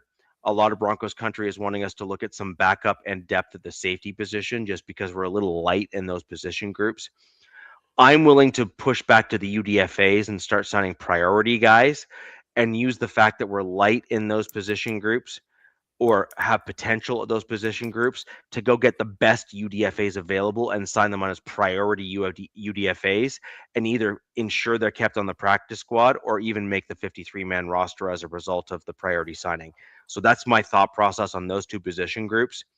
Now, where I'm going here in the 5th for my Denver Broncos is, DZ, what was one thing that you kept on saying over the course of last year's show with your team when you had all of those injuries? I said a lot of crazy shit. Man, Rich, I wish I had a whole bunch of swing tackles on my team that could step in and play because my 2 starting tackles are broken and I don't really have depth at that position group.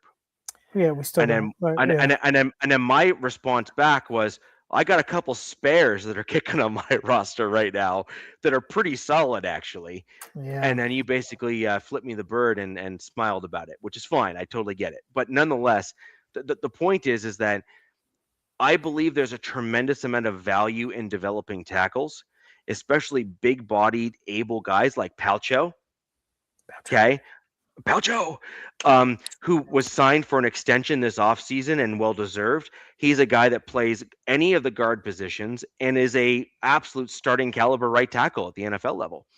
And he's literally a plug-and-play guard at the NFL to start. There was almost zero drop-off, by the way, when he stepped in for Ben Powers, like almost zero.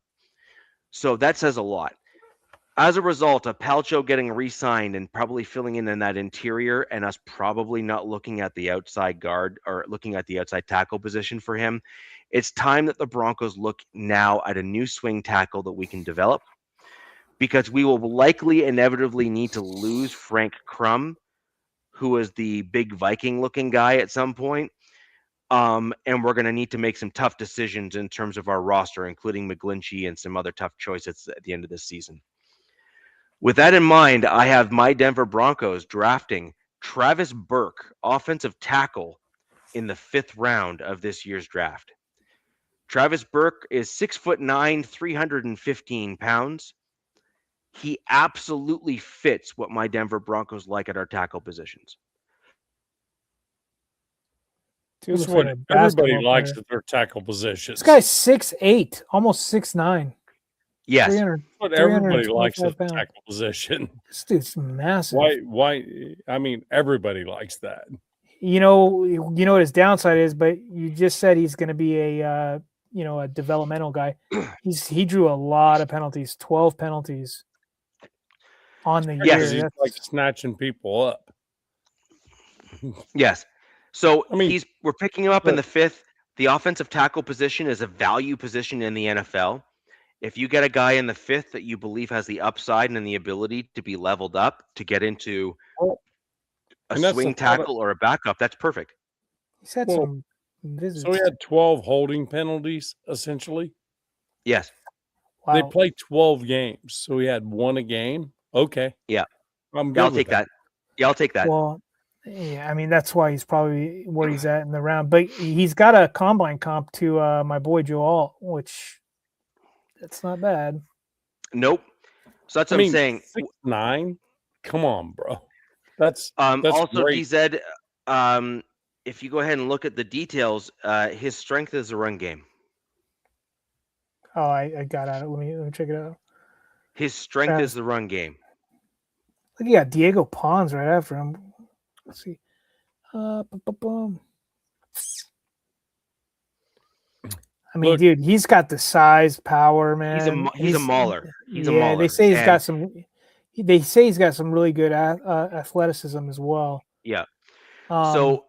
Yeah, I man. love that pick for my Denver Broncos. I think that that's a guy that you could shove over on the left or right side. He's got the athleticism to potentially develop.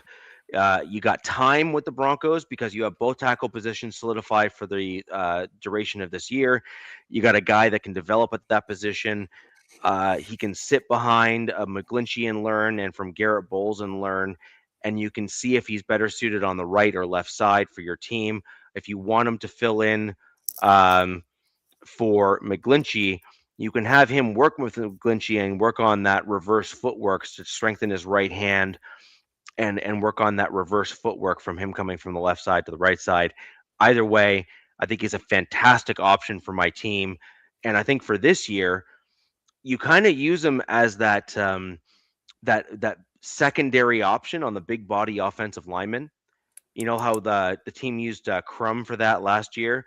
I think we keep Crum and maybe him on on the sideline. And when you need a run mauler in the game, I think you bring him in and really just start killing Richie, people. do you even have any brothers on your O-line in Denver right now? I think you have all white boys up there. So he would definitely add some flavor to that O-line. Denver. Yeah. He would You be right. the definition of the black sheep in that room. You are correct. You are right. I think every single one of the linemen for the Broncos are all Caucasians, including our swing tackle, who is like the whitest looking dude ever from with the like mountains of Caucasus. Yeah, exactly. He's got Can I like answer the Anthony blonde Estrada's? hair. It does matter, Robert. It does matter, dude. So Anthony Estrada's asking me a question, if you don't mind. He asked me first. He asked Richie and I first. Pipe down.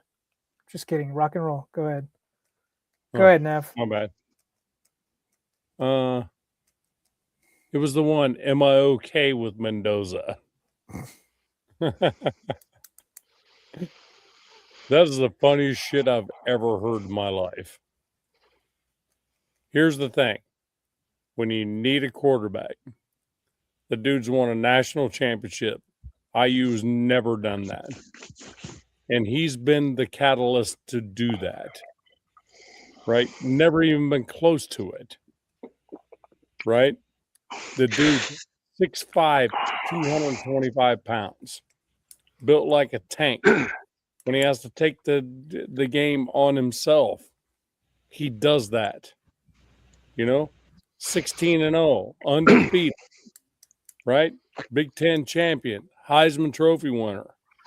Yes, yep. I'm okay with that. He's checking all the boxes. Yeah. Yes, I'm okay with that. Yes, I'm okay with it. Yeah. To answer your question. To get back to the Broncos picks here.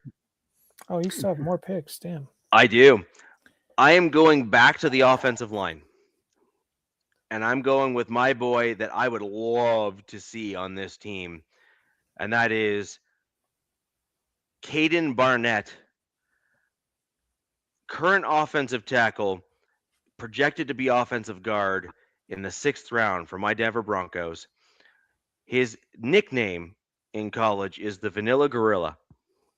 Love it. Which is the best nickname, in my opinion, in the NFL draft. It is the bomb. Say it. Who is it again? Say it again. Caden Barnett. He is 6'5", 320 pounds. He is an absolute animal, and he is my best equivalent that I've been able to find to Quinn Miners in a while. Is he an offensive guard or tackle? He's projected as he's a tackle in college, but projected to be a guard in the NFL. Why can't I find him on here? Barnett. It's Caden Barnett, Barnett. Dude.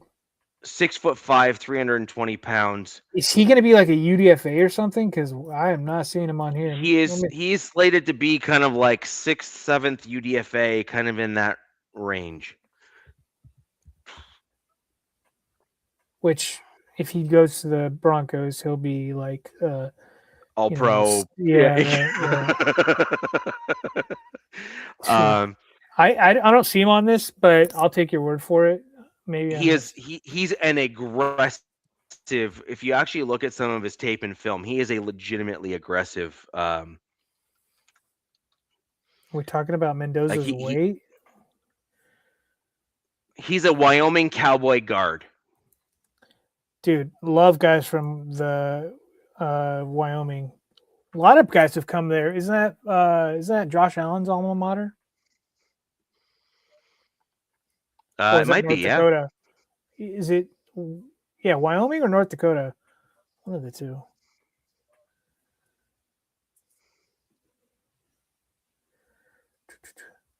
Dude, so I see like they're talking about Mendoza's weight. Like I don't know why, but they were like comparing him to Herbert. Like they must have very similar sizes. I think they're like very similar size because if he's 236, that's exactly how much Justin probably weighs, or give or take a few pounds. And I want to say Mendoza's like 6'5", 6'6" as well, right? So I just passed over some links for you there in the private chat there, D-Zed. You can take a look at that while we're getting Nav's comments. Which one is first or second? I'll look at is this first. The Wyoming? Let me check it out. Oh yeah, this dude. I love this guy. Love the face. You know what? I just I was like looking at something, and I think one of my guys in one of my chats was talking about him as well, Rich. Like I remember you talked about him a few weeks ago, and then somebody in one of my chats was talking about him because he's got he's with the face paint and such. There's always one thing you can count on me for, and that is an obscure player or five that are just aggressive.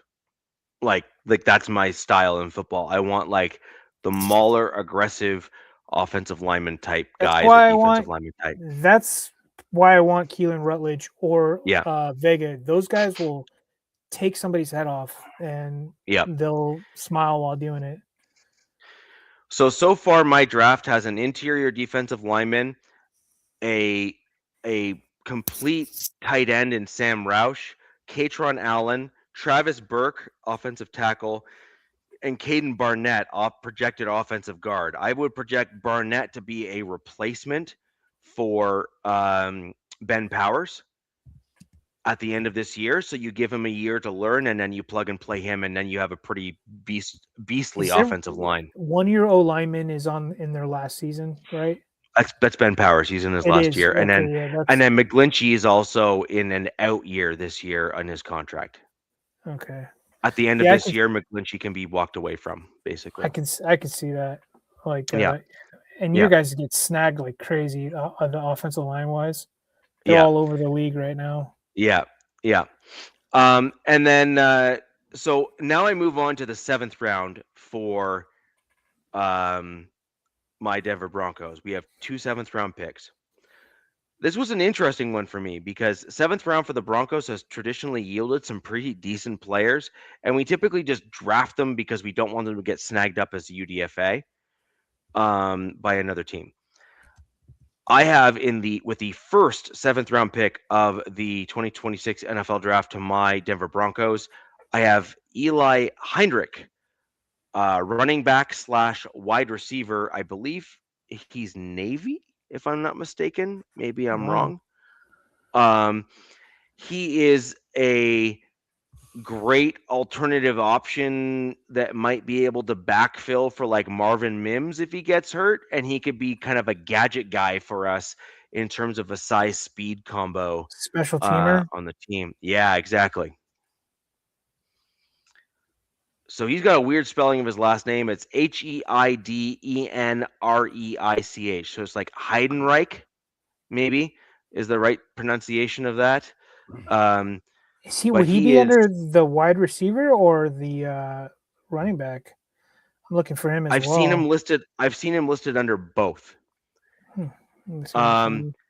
He's a Navy running back and wide receiver. So I've seen him listed under both. I think he's listed under running back. By the way, something I forgot to tell you, there's quite a few guys that have been mocked to like my team, probably other teams as well, but from Canada, there's like 3 guys, all Canadians. I think what's his name's Canadian. one of the edge guys, is it Falk? I think he might be Canadian, or Mesidor. One of those guys I think is Canadian. But there's like 3 guys, and I was like, wow, okay. A lot of prospects come from north, man. Canadians are often overrepresented in these sort of sports just because a lot of the dudes grew up playing hockey. And then they got too big to play hockey, so then they ended up going into football. And there's only one path for anyone who's any good at sports in Canada who plays football. You have to go to the States. Like, it's your only option. Yeah. And so it is what it is. And my last pick in the 2026 NFL draft, I went, maybe a surprise pick, is a wide receiver. I went Malik Benson, wide receiver out of Oregon, with Mr. Irrelevant as a pick. Yep. He is a great value pick in the 7th round. I thought he's a guy that has some good options. Maybe he makes a team, maybe he doesn't, maybe he ends up in the practice squad or something along those lines. But he's 6'1", 195. Runs some good routes. I was about to say 6'1", 200. Yep. Runs a 4.37. Yep. So. Yep, he's a great pickup in the 7th round, which is looking like where he's projected to end up, and we have enough guys in the wide receiver room with Waddle and Mims and all these other guys where he could learn from that group at the practice squad or something, and we can kind of go from there. So I think it's gonna be really interesting in terms of the team. Now, the only UDFA that I have slated on my list here for my Denver Broncos is just because I am I have a theme for my Broncos. I want us to make sure we nab at least one dude that fits this mold. I have Rochul Faison, running back, slated as a UDFA coming to my team as a priority free agent at the end of the draft. I believe he is a great pickup for my team. I think he's got the right style of running that we could potentially capitalize on. He's 6'1", 230-ish or so. Maybe a little bit less than that, between 220 and 230. And he has a lot of the same traits, just slightly slower than Katron Allen. So he's, again, in that same kind of general mold in terms of body build, size, etc. Yep. So Kenna asked me a question there, if you don't mind.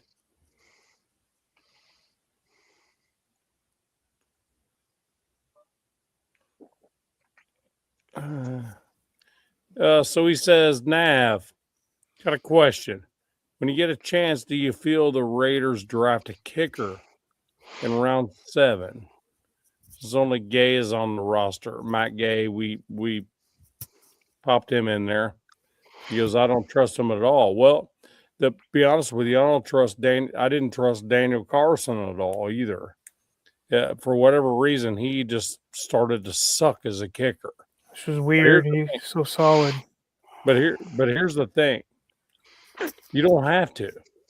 You can get UDFA kickers. You don't have to draft one. You guys have probably already brought in guys to just try out. They're probably trying out guys, and then they'll probably bring a few guys out in camp and shit. There's Australian players in the building probably kicking footballs. Yeah, they got dude. Yeah. Thing about it is, the last thing we need to worry about is a kicker. Need to score first. If you don't need your kicker to do anything other than kick extra points, that's a good thing. Yeah. Does anybody have any theories what happened at Carlson? Like, what the hell happened? I don't know. So that I think so. He had he had a legal issue. He was so solid, and I was like, dude, he's like the best player for the Raiders, essentially. I mean, it's a joke, but AJ Cole, our punter's probably the best punter in the league. He's definitely top up there, yeah. So he's really good. Yeah, he's very good. So, but I mean, the thing about it is, Carlson just winning this. Seriously, dude, that's who you look for. Yeah. I hate our Okay. punter, by the way.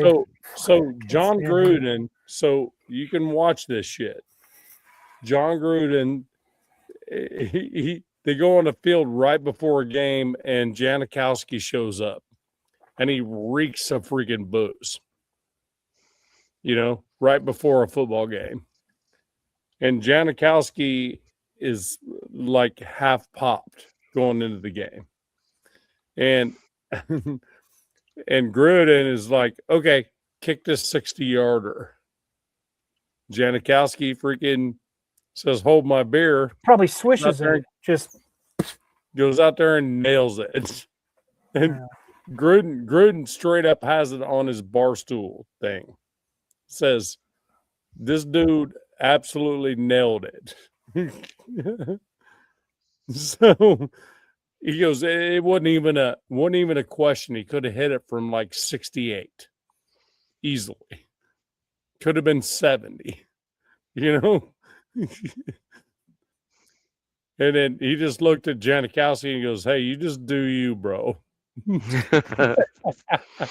Yeah. Whatever makes you happy as a kicker. So I just want to quickly recap the Broncos picks, and then I think we should probably just kind of talk about where we're at, and we can leave it there. So I went interior defensive line, Caleb Proctor, Sam Roush, tight end with the 4th pick from my Denver Broncos, complete tight end, Katron Allen, running back out of Penn, with again the last pick number 111 for my Broncos. Then I had Travis Burke, offensive tackle, in the 5th round for the Broncos. Caden Barnett in the 6th round for the Broncos there, who's going to be a long-term starter at guard. And then we had 2 7th-round picks, Eli Heinrich, wide receiver / running back out of Navy, 6 foot and 206 pounds in the 7th. And then Mr. Irrelevant, Malik Benson, wide receiver out of Oregon, 6'1", 195 pounds for my Denver Broncos. I did what I thought was best for the team in terms of addressing running back, wide receiver, future tackle, future guard, current running back, current tight end, and a replacement in the interior defensive line. To me, those were all a combination of needs. And to be quite honest, everything I've looked up on all of these players, a good percentage of these guys could be immediate or very close to immediate contributors for the Denver Broncos, which is a good thing. So curious as to Broncos fans' thoughts on my kind of ideal list of draft picks here. And I am still very much of the opinion that some of the picks and some of the positions that the Broncos kind of fanalists and other media folks are projecting, like safety and inside backer, just to address that directly. Again, just real quick for those that are just viewing now, I believe that the inside backer room will be largely addressed by the progression of maturity in the NFL by guys like Karene Reed and Hunter on the Denver Broncos. And I believe that the Broncos will also be looking to target another UDFA inside linebacker with some upside, even if they've been hurt or injured or whatever, something like that, where they can maybe develop them and bring them up to speed and then have that work. I think that's what the Broncos' approach is going to be there. And I also believe that they're going to be trying to bring in a priority safety in the UDFA space. And the Broncos have traditionally had some pretty awesome, defensive back success from that UDFA spot. I think fans also should remember that there's another free agency coming up after June 1st. It's like another where the teams start filling out their rosters. A lot of teams will start cutting guys, financial reasons and whatnot. Yep. So it's be another exciting time in the off season. And just as another piece here, a guy that's been heavily linked to the Broncos is Cam Jordan. Yeah. And I could see that happening because I think that he's a Sean Payton guy, and he's a solid dude, still can play. My personal preference, just for what it's worth, is I would rather have Calais Campbell. But again, either of those two dudes would fit well on the Broncos defense, in my opinion. So we're doing a recap on what we were doing. Mhm. So if you don't mind, may I? Because I really need Go to for go it. to bed. I got to get up Go early. for it. Go for it. Okay, so for the Raiders, we're talking ideal draft. So I'm not even going to say whether they're there or not there. Okay, so here's what I'm going to say. So round one, we know Mendoza. We're pretty sure Mendoza, no question.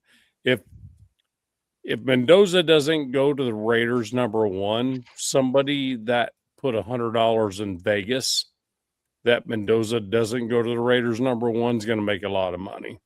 That's just what I'm thinking. So, so we're talking about 36 and beyond for us. So I would say that 36 ideal would be Caden McDonald. And then right after that at 67, Bud Clark.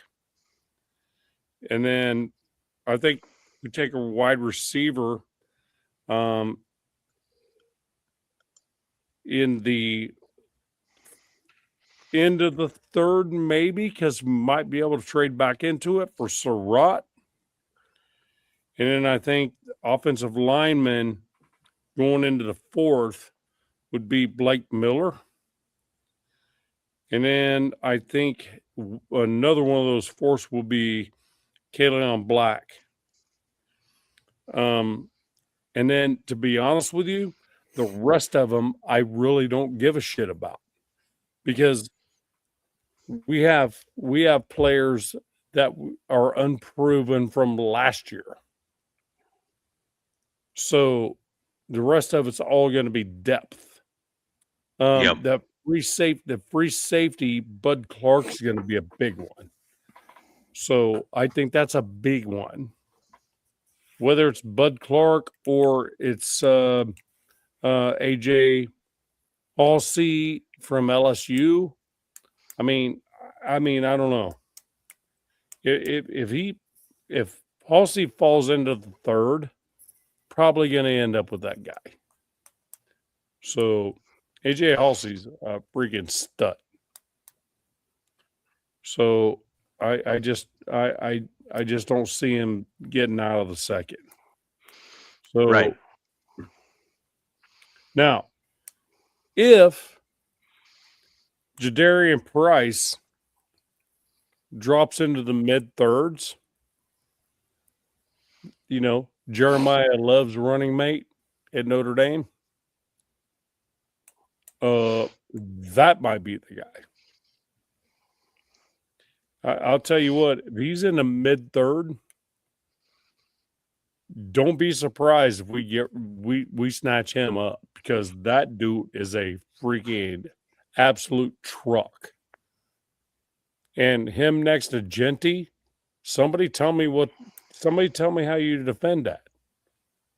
Bowers, Mayer, Genty, and Jadarian Price. You know what I mean? I don't know how you deal with that. Mav, do you guys have any vet running backs on the roster right now? Yeah. Is it Mostert? No, Mostert's gone. So we have Craig Hayward's son. I can't remember his name. We signed a while back. We have Dylan Laube. Yep. So, I mean, I feel like he didn't get a fair shake, but then he did have but he's a special teams guy, right, for the most part. I mean, look, Najee Harris is still a possibility. I think he could be a guy that you're gonna have like a room of like 4 or 5 of these, 6 of these guys. I agree, and if that happens, then all the stuff I just said about the running backs, then it's null and void. But I'll tell you what, this dude, Jadarian Price, Jeremiah Love gets all the freaking flowers. Right.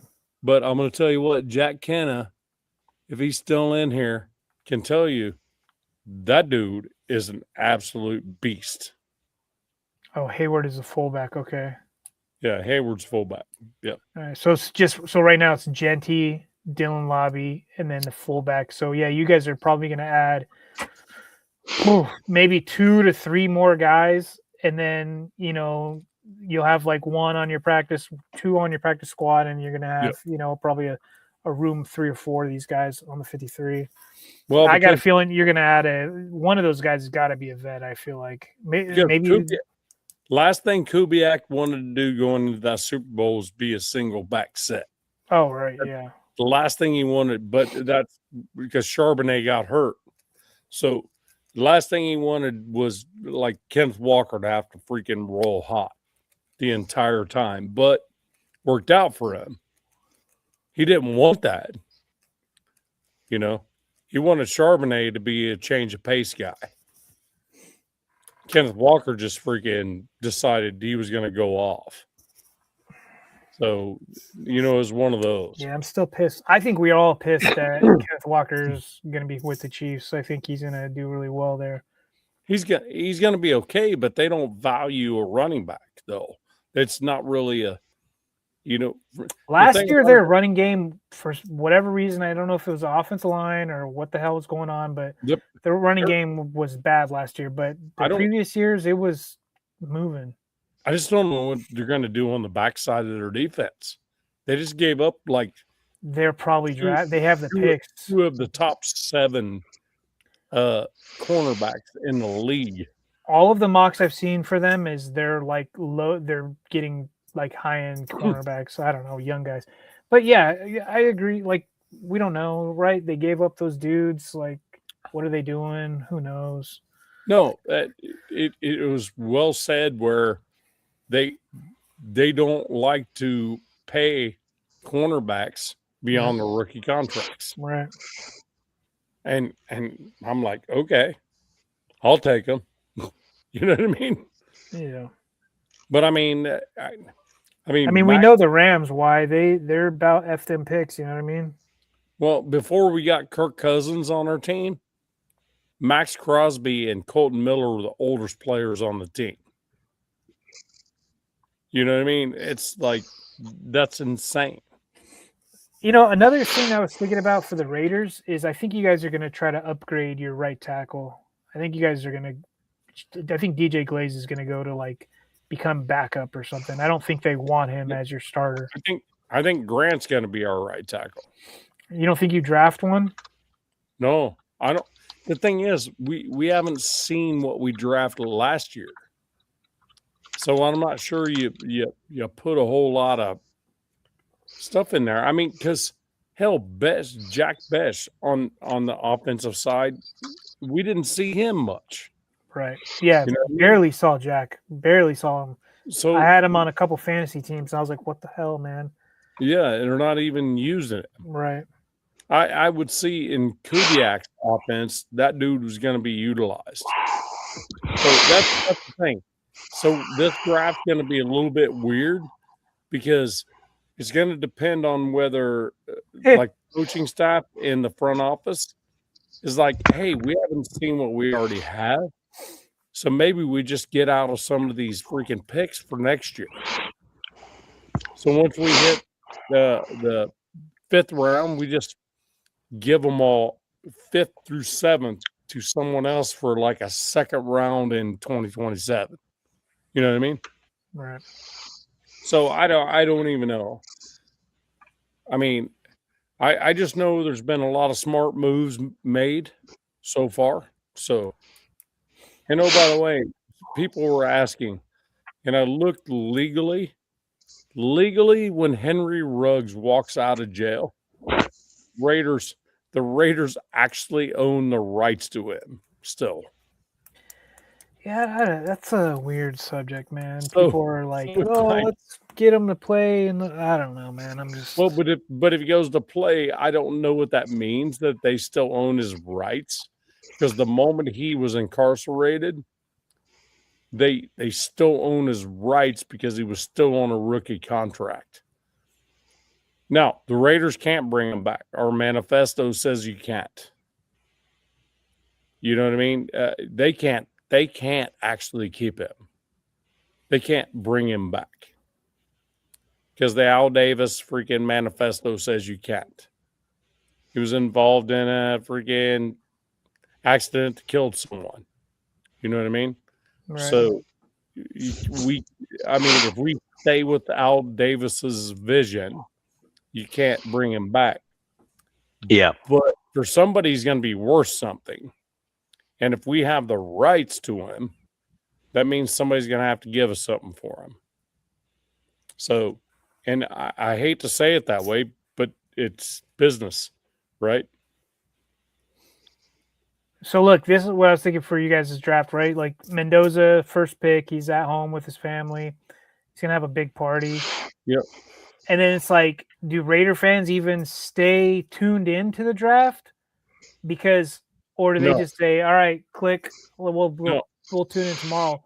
Because I'm like, there's still that possibility. And remember, I was like, there's that scenario where I'm like, I could see the Raiders swooping back in and grabbing pick 27 or something in the first round. That's still a possibility, but that's a Raider. That's a Raider thing from back in the day. I don't see it happening, but I'm not gonna say it ain't. Right. Nav, I have a prediction for what's happening in their first round. Okay. I actually think that your team is going to send Mark Davis and Tom Brady over to Mendoza's house. To Bloomington. To his house. Yeah, to Bloomington. And I think I'm 30 minutes away from there.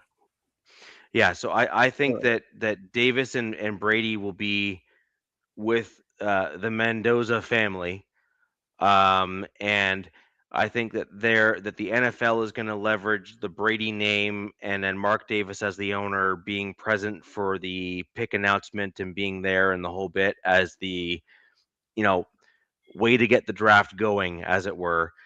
And I think that's my prediction, at least. I think that's how they're going to compensate for the first round pick not being there. Is I think that they're going to end up with the Tom Brady name being there as part of the Raiders organization. Did you guys see Mendoza throw out that pitch in Miami? Yeah, at the Marlins. So he's in Miami, Florida, at the Marlins game, and it was kind of cool. There was a guy behind home plate with a giant Raiders flag as he was throwing the pitch, and I was like, "Damn, that's that's pretty cool. That's signaling something." Freaking Raider Nation's everywhere, man. And oh, by the way, that dude threw a freaking laser beam. I didn't even see that. I was looking at the guy with the flag, but I'll take he threw like a freaking 80-mile-an-hour freaking ball at that fucking catcher, though. That's the crazy part. What is he like? Is he from Miami? If I'm not mistaken. Yeah, because he's Cuban.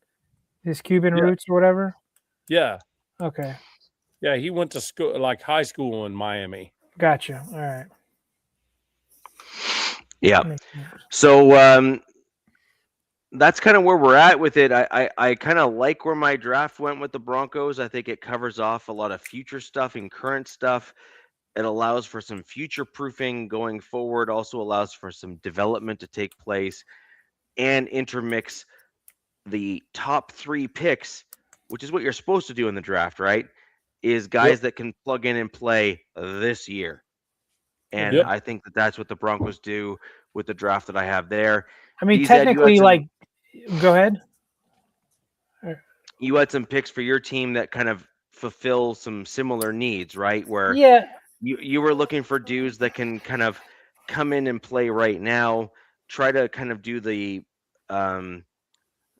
both sides of the fence, get guys that can stick with you for a while, but then also start kind of as quickly as possible. If you guys aren't aware, we with this new regime, especially in the front office with Joe Ortiz, it's Ravens West, and it's like growing pains with the fan base, myself included.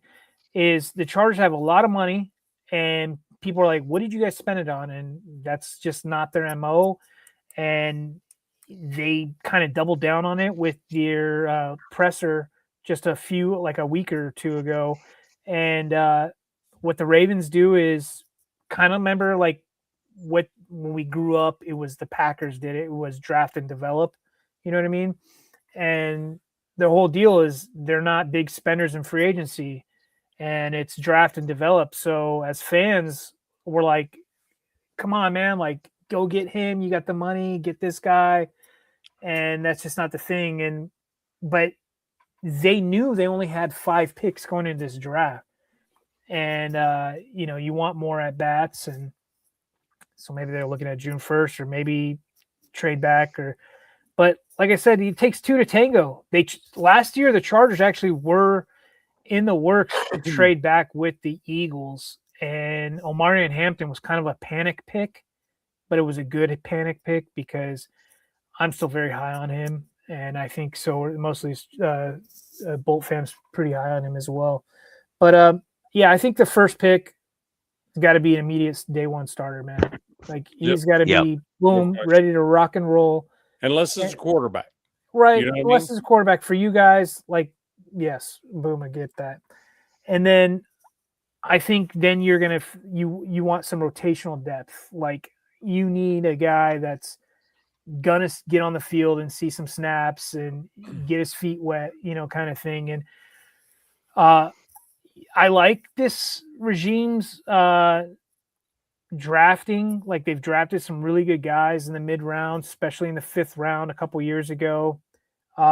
We've got some guys coming back this year that we will see. I don't know if your guys' teams had activities already. Did you guys have where one side of the ball came in for a few days? No, not yet. No, so the Chargers had their off-season guys already come in. I think it was yesterday or day before yesterday. Yeah, voluntary. Yeah, workouts. yeah. So they had some workouts, and it was kind of neat. Like I love these. Some of the fans, they nerd out and they'll zoom in on guys. And one of the guys that there's a lot of questions around is last year's 5th round pick, Kyle Kennard. He's a edge rusher.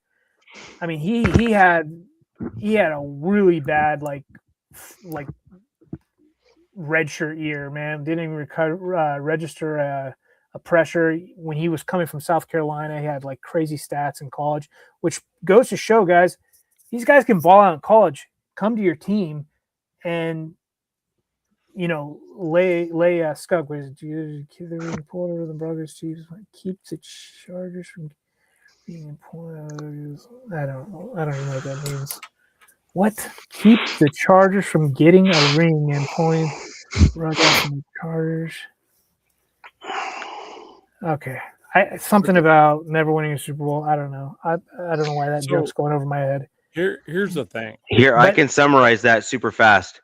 Right, do it. He wants the Raiders to pull the role of spoiler for the entire West. There you go. You're done.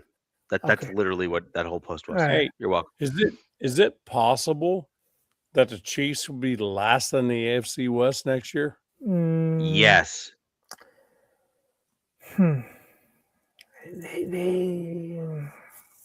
Yes. Andy is wanting. He's on his way out, but really not. I don't know. We'll see. I don't know. I think what the Chiefs' problem is right now is that they don't have a solid quarterback that's guaranteed to be there. Mahomes is going to be coming back from an injury, and there's a likely chance that he's not going to be able to start the year.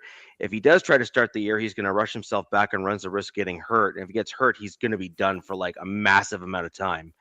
And so, yeah, I think they already came out and said Fields is going to start a few games or something, and yeah. But somebody's they're going to be 4-0 by the time Mahomes comes out. I'm like, bullshit. Who knows? That's what I'm saying is the schedulers throw them a softball of a beginning schedule. We'll see. Watch.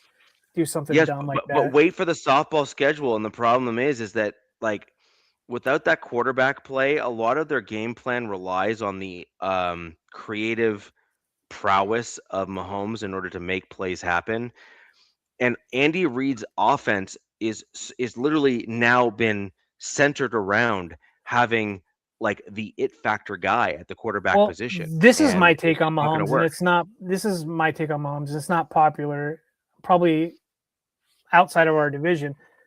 Mahomes hasn't been Mahomes for multiple seasons now. It's been a minute. He's been a game manager who knows how to win at the end of the games, which matters, right? Which matters. The Chiefs knew how to win. Last season, boom, it all came crashing down. Team's too old, a lot of injuries. And then he busts his knee, ankle, whatever the hell it was. This ACL, I think. But they're like, oh, the best quarterbacks in the league, and it's just all accolades from Mahomes right now because there's other quarterbacks who are outplaying him all last season and never get mentioned. And that's right. And that's what I was telling Richie. So the draft is tomorrow, but when we come around till next Wednesday, I was telling Richie I think it would be an interesting one where we could talk about each division throughout the entire NFL, who's going to be last in their division. I mean, it's a fun exercise to come back to, especially when this season all said and done. Yeah. I'll be. You look, dude. I'm gonna have to trust. I know we did this fun exercise today, and it was cool, like our ideal drafts. But I'm gonna have to trust my scouts, like my team scouts and coaching staff for the guys they get like deep in the draft, right? Like, do the drafts. Oh, Ty Simpson, probably not, but I mean, I don't know if it's Russell Wilson-esque. He's still like the last minute, like in the last quarter, it will come out and they've won some games, but it's definitely not. They're like Mahomes is like he's like top 5, top 3 quarterback. I'm like, no, he has not played like a top 3 quarterback in like a couple seasons now. That, that street ball stuff, but that's why they're. Well, he hasn't even been in the conversation of freaking NFL MVP ever. Yeah. Yeah. So I'm just saying. Tomorrow it starts. We're going to see kind of where these predictions and our ideal options and all that land. We're going to see how our teams fare in terms of moving the needle forward. We're going to see where our other division rival that won't show up on the show lands as well. I think it'll be a super interesting draft at the end of it because I do agree with you, Nav, that the underlying comment there is inevitably there's going to be a few teams that low-key either get worse or just stay the same. And the question is, are our teams one of them? What you want from the NFL draft is to progress forward. You want to add talent to move your team in that forward direction to match the vision of where your team wants to go. Right. And I agree. Thus far, the Raiders have done a tremendous job in the offseason to, dare I say, make those big boy moves and do the right thing to kind of move the team in the right direction. Yeah. I know DZ and I have both made these comments both on screen and in behind the scenes in our private chats. And I know that Nav and you don't like it. No, we don't. We hate it. But at the same time, a good Las Vegas Raiders team raises the entire division as well, right? No longer are our teams, if we win, getting told, well, the Raiders are just the Raiders. It's like, no, the Raiders are a good team and you beat them. Good job. Like, that's the point. Or vice versa. You split with the Raiders. That's clearly a tough division. And that's the sort of comments that we want to hear as division. I mean, rivals. Nobody's talking about the Raiders like coming out and making some noise. But I've heard them say the Giants, like John Harbaugh's over there, and all of a sudden they're like the Giants are supposed to be this year's New England Patriots. I'm like, wait, well, what about there's some other teams in here that could, turn around and make some noise. I think Cowboys are going to win that division. I'm just saying. Yeah, I don't like the Cowboys this year. Yeah. But anyways, I think it'll be an interesting one to see where we land, see how the draft plays out, see where the teams end up. Do some reassessment after. And Nav and DZ, you're correct. We do have that last wave of the backfill free agency or the post-draft free agency. Yep. There are always some surprises. June 1st is a big day. There's always some surprises of teams cutting guys on June 1st. We're just like, I didn't kind of see that one coming. and we'll talk about that on the show as well. But that'll end the show for us tonight, ladies and gentlemen. We need to get Nav off to bed. He's got an early morning tomorrow. So do I. Can I give one more shout out right quick? I'm gonna put it on mute if you're doing what you're thinking. I'm not gonna yell Raiders, I promise. How about this? Raiders. Okay. All right. So I'm in Indiana right now. My wife's back in Tennessee, 5 hours away, right? We're trying to sell that house, trying to buy a new house. Oh, by the way, the house is black and white. You can't get a silver house. Otherwise, I would. It's a brand new build. So, maybe I could. But the thing about it is, what it comes down to, in between this period of time for the Raider fans that are on my channel, it's going to be a while before I bring my show back up. But on Wednesdays, I'm going to do my very best to be here. Okay. And that's why it doesn't look the same, because I don't have a studio. So I just want to let everybody know that life is in flux, new job. I've been working there. I'll be week 2 come Friday. So just so you guys know, I'm not ignoring you. Okay. I'm just busier and shit. Okay. Might have to have Kenna fill in for you, or what? What's that? Kenna might have to fill in for you. Yeah, Kenna, step the fuck up. Or one of these cats in here. I don't know if any of these other guys want to fill in. No, for I don't know. I mean, Zong could probably do it, but I'm not sure he could stay away from an F-bomb for 10 minutes. I just got, which is 10 minutes. I don't know, man. I think that's we're all an unfortunate scenario. Well, good luck with your move. I hope we all get what we want in this draft. You know what I mean? Like at least a player or something that we all like. I mean, obviously the Raiders will get their guy. It should be. I agree. It should be good. I should know by the weekend if I can have the mortgage in Tennessee and this mortgage at the same time. We'll see. If not, you got to pick out some silver and black tents at Walmart. So, there's that. Nothing else. I just need to short sell my house and be done with it down in Tennessee and just kick my wife out and tell her to come here. Let's go. Well, guys, that'll do it for the show tonight. As we all hope and pray that Nav sells his home and doesn't have to short sell it. Anyways, guys, we'll go ahead from there and see you next week on the show. It'll be the first show after the draft. By the sounds of it, it may only be me, but we'll see. We'll go from there. I should be here. I should be here. Okay, so that'll be the 29th next week. I'll let Richie know. So I think I'll be good there.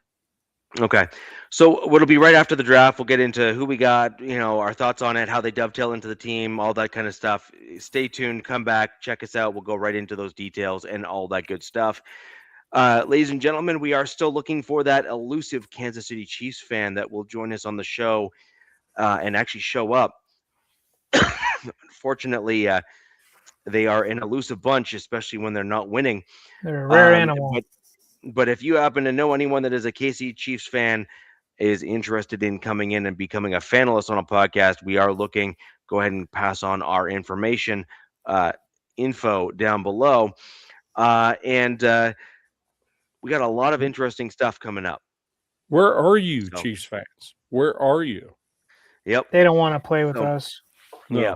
So, anywho, we got a lot of good stuff coming up. Really interested in talking about it with everyone here. We're going to have a bunch of topics. We're going to try and get them out a little bit earlier to the group here. Go ahead and find us over on X at the Wild Wild West podcast. I think it's WWW podcast on X. You can find us there. We do post on there a lot.